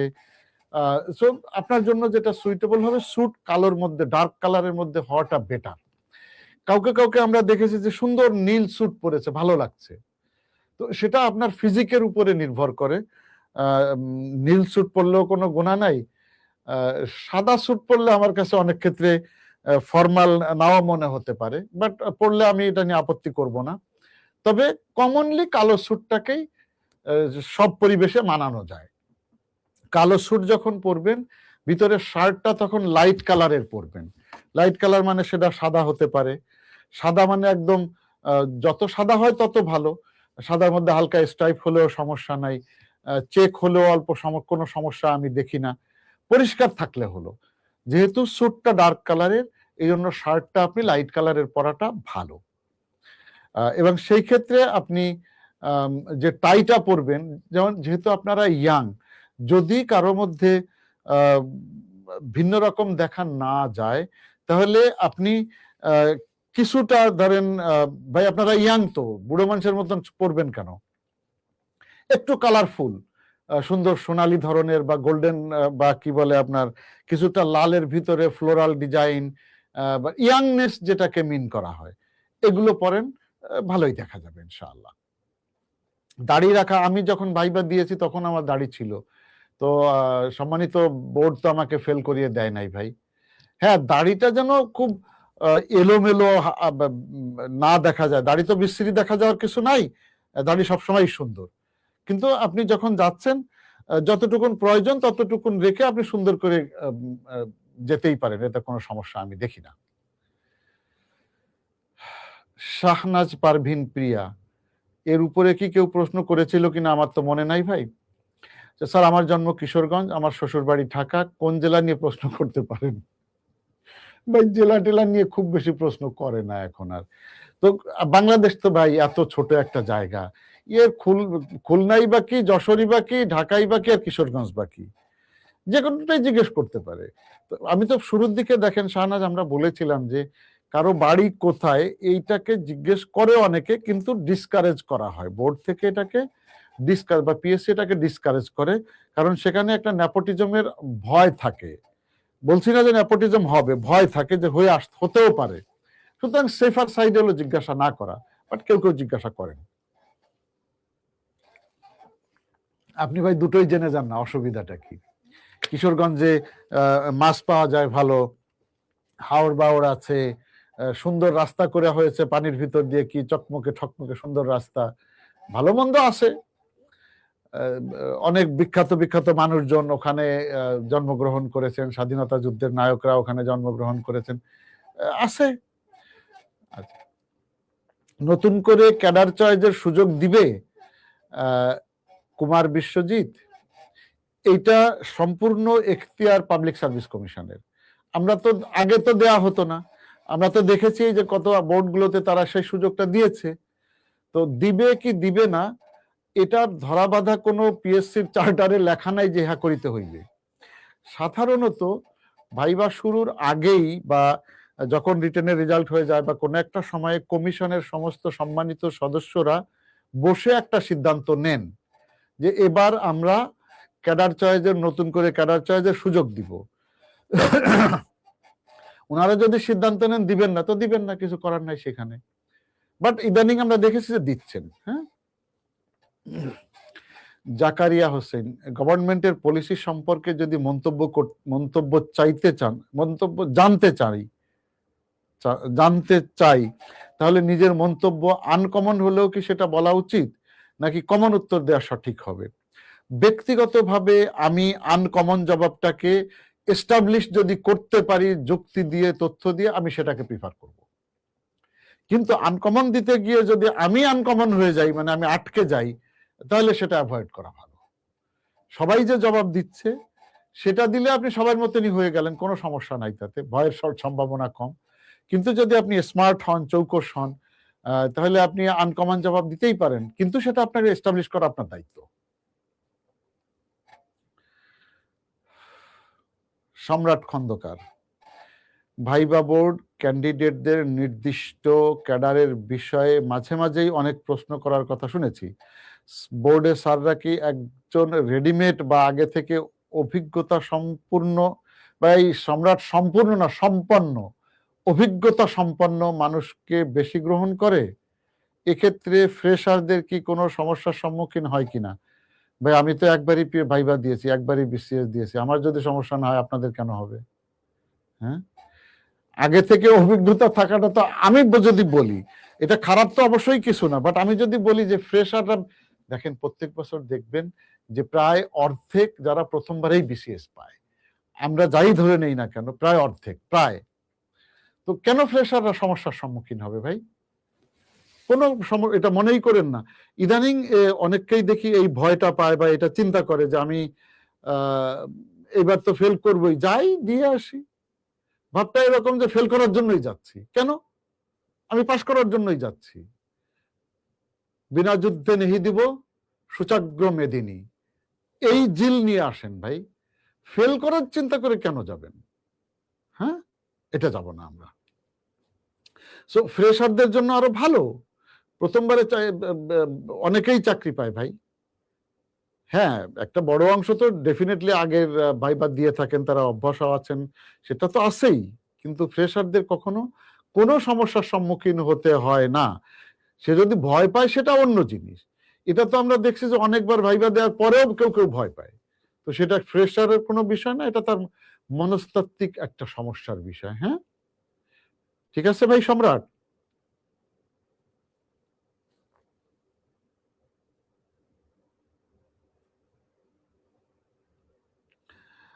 বোর্ডে স্যাররা একজন রেডিমেড, মেড ট না ভাই, মেড, রেডিলি মেড, যেটা তৈরি, যেটা ডি। কেমন রাগ করলে কিন্তু আমি আপনাদের এই ভুলগুলো বলবো না, আমি এই জন্য বলছি যাতে ভবিষ্যতে ভুলটা না হয়। যদি আপনারা আমার উপরে গুসা হন বা নিজের জন্য এটাকে আপনি অসম্মান মনে করেন, তাহলে আর আমি এটা নিয়ে আলোচনা বা বলবো না, আপনার ভুল ধরিয়ে দিব না ভাই। রেডিমেড, অভিজ্ঞতা সম্পন্ন, এগুলো হলে আরো ভালো হতে পারে। ভুল তো আমরাও করি, প্রচুর ভুল করি ভাই। জি, আর কারো কোনো কিছু থাকলে বলতে পারেন। Shahnaz Parvin, sir introduce yourself কি কি বলা উচিত? হ্যাঁ, এই প্রশ্নটা করে অনেক বোর্ডই করে, এখনো করে। ইন্ট্রোডিউস ইয়োরসেলফে আমি যেটা পছন্দ করব, খুব আহামরি ভাই পাণ্ডিত্য দেখানোর দরকার নাই, ভদ্রতার ভিতর দিয়ে দেখেন আমার নাম অমুক, আমার বাবা অমুক, আমার বাড়ি অমুক জায়গায়, আমি অমুক বিশ্ববিদ্যালয়ের এই সাবজেক্টে লেখাপড়া করেছি, আমার পছন্দের জায়গায় এইগুলো, এই তো এরকম আপনি গুছিয়ে 2-3 মিনিট বলেন, যথেষ্ট হয়ে যাবে। আমি ভবিষ্যতে এই করতে চাই, এরকম। স্যার ভাইবা বোর্ডে যদি কোনো মেম্বার ইংরেজিতে প্রশ্ন শুরু করেন তবে কি পুরো ভাইবাটা ইংরেজিতে দিতে হবে? আর যদি মাঝে আটকে যায় তবে বিনীতভাবে বাংলায় ফেরার উপায় কি? আচ্ছা, প্রশ্ন যে ভাষায় করবে কানিজ সেই ভাষাতেই জবাব দেওয়াটাই এটিকেট। কেমন? আমি মাঝখানে বলতে গিয়ে বোধহয় অর্ধেক বলে চলে এসেছিলাম যে ইংরেজি কিন্তু আপনারা জানেন, কেউই কম জানেন সেটা না, শুধু প্র্যাকটিসের অভাবে বলতে লজ্জা পায়। ওই যে পাশে লোকে কিছু পিছে লোকে কিছু বলে, একটা ধরনের যে কবিতার ইয়ে আছে যে কে কি মনে করলো, ভাইরে আপনার কে কি মনে করাতে কি আসে যায়? আপনি কলা গাছের সাথে একা একা বসে বড় করে ইংরেজি বলতে থাকেন না, যে শুনতেছে একটু হাসবে, তো ওর সাথে আপনিও একটু হাসেন, কিন্তু থেমেন না। কারণ হলো এই যে আপনি ভুল বলেন সঠিক বলেন এমন বেশি কিছু আসে যায় না। Take a guarantee from me, ওই ছোটখাটো ভুলে কিচ্ছু আসে যায় না ভাই। বরং আপনি যদি কথা বলা শুরু করেন, প্রথম দিকে একটু তো আস্তে আস্তে এটা আটকে যাবে। 15 দিন পরে দেখবেন যে আপনার ওই আটকে যাওয়াটা কমে এসছে। 1 মাস পরে দেখবেন যে মাশাআল্লাহ আপনি এখন সাবলীল ভাবে বলছেন। 2 মাস পরে দেখবেন যে আপনার ভুলের পরিমাণ আরো অনেক কমে গেছে। কেমন? সো প্র্যাকটিস করেন, সমস্যা হবে না ইনশাআল্লাহ। এবং ইংরেজিতে প্রশ্ন করলে ইংরেজিতেই জবাব দেওয়া জরুরি। কেউ যদি ইংরেজিতে জবাব না দিয়ে বাংলায় জবাব দেওয়ার জন্য অনুমতি চায় বোর্ডের কাছে, তাকে অনুমতি দেয়া হয়, কিন্তু সেটাকে অনেক ক্ষেত্রে ভালোভাবে দেখা নাও হতে পারে। ঠিক আছে ভাই? জি কানিজ।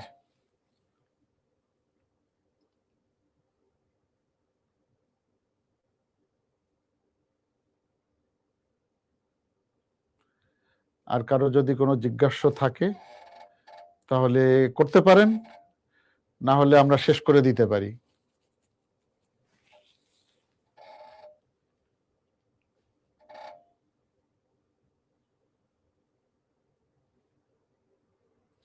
ইভেন কানিজ, আপনি ভাইবা বোর্ডে যখন ইংরেজিতে জবাব দিবেন, এটা চিন্তাই করবেন না যে আপনি কি সব ইংরেজি গ্রামার মেনে বলছেন, এত চিন্তা করবেনই না। আপনি যা বলছেন সেটাই ঠিক আছে। এই গ্রামার ধরার জন্য সবাই ওখানে বসে নাই। 2-1টা ভুল তো হতেই পারে, ইংরেজি তো আমার নিজের ভাষা না। বাংলায় তো আমরা কত ভুল কথা বলি, ইংরেজি তো পরের ভাষা। সেটাতে যে আমি বলতে পারছি এটাই তো আমার ক্রেডিট ভাই। লজ্জারও কিছু নেই, এটা আমার ক্রেডিট যে আমি একটা অতিরিক্ত ভাষা জানি আমার নিজের ভাষা ছাড়াও।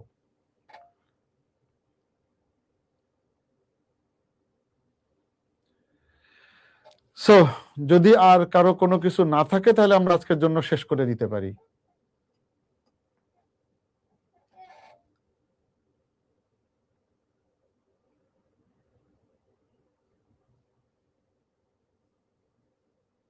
ঠিক আছে ভাই, তাহলে ভালো থাকবেন সবাই ইনশাআল্লাহ।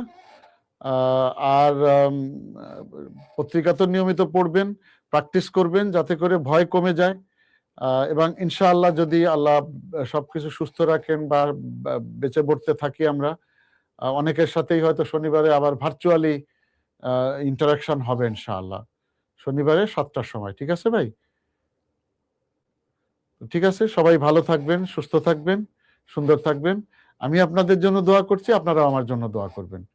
সবাই ভালো থাকেন। আসসালামু আলাইকুম ওয়া রাহমাতুল্লাহ, এন্ড শুভরাত্রি সবার জন্য।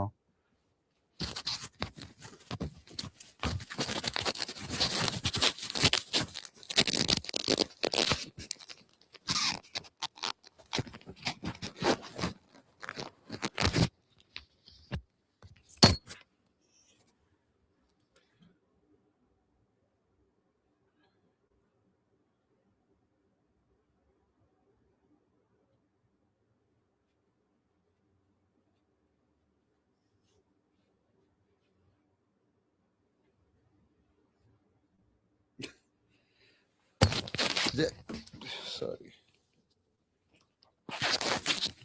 শেষ করার পরেও দেখি 2-1 জন আসছে। আচ্ছা ঠিক আছে সম্রাট, অসংখ্য ধন্যবাদ, কৃতজ্ঞতা, আপনার কথাগুলো ভালো লেগেছে। ধন্যবাদ সম্রাট। মুমিনুল হক নাহিদ স্যার, প্রথমবার ভাইবা দেওয়ার ক্ষেত্রে যদি ক্যান্ডিডেট একটু নার্ভাস হয়ে যায় তবে ভাইবা বোর্ডের সম্মানিত সদস্যগণ সেটি কিভাবে দেখবে? এক্ষেত্রে কি এই বিষয়টিকে সম্পূর্ণ নেগেটিভ ভাবে দেখা হবে নাকি সদস্যগণ ক্যান্ডিডেটকে একটু নর্মাল হওয়ার সুযোগ দিবেন? মুমিনুল, ক্যান্ডিডেটদেরকে সময় সুযোগ দেওয়া হয় যাতে সে নার্ভাস না হয়। নার্ভাস হলে তাকে নর্মাল করার মতন সুযোগও দেন, ওনারা সেভাবে কথাও বলেন। ওনারা নার্ভাস হন সেটা চান না, বাট নার্ভাস হলে ওনারা নর্মাল করে নেওয়ার চেষ্টা করেন। যে কেউই নার্ভাস হয় ওখানে গেলে, এটা ওনারা বোঝেন, এটা ভয় পাওয়ার কিছু নাই। এটা নিয়ে কিন্তু আমরা আলাপ করেছি অলরেডি, দেখবেন শুরুর দিকেও আমরা করেছি এটা নিয়ে আলাপ। কেমন?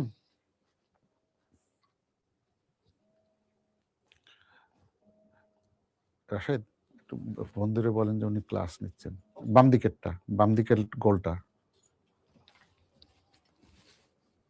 কথা বলেন। সম্রাট, ওয়ালাইকুম আসসালাম। অবশ্যই আমি দোয়া করি, আপনারা আমার জন্য দোয়া করবেন। হ্যাঁ, সো ভাইবা নেওয়ার সময় ক্যান্ডিডেটকে নর্মাল হওয়ার সুযোগ দেওয়া হয় মুমিনুল। বিভিন্ন ভাবে ওনারা চেষ্টা করেন অন্তত প্রথম কিছুক্ষণ যে যাতে সে নর্মাল হয়ে যায়। বেশিরভাগই ঘাবড়ে যায়, সুতরাং আপনি ভয় পেন না। ঘাবড়ে যায় বা একটু নার্ভাস হয়ে যায় অনেকেই, তো তাকে নর্মাল করার চেষ্টা করে ভাইবা বোর্ড, এটা কোনো নেগেটিভ কিছু নয়।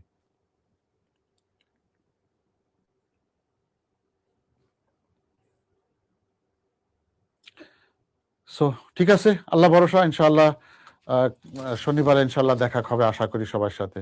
মুমিনুল, আপনাকেও ধন্যবাদ ভাই। সো শেষ করছি, ভালো থাকবেন ইনশাআল্লাহ। আসসালামু আলাইকুম এন্ড শুভরাত্রি সবাইকে।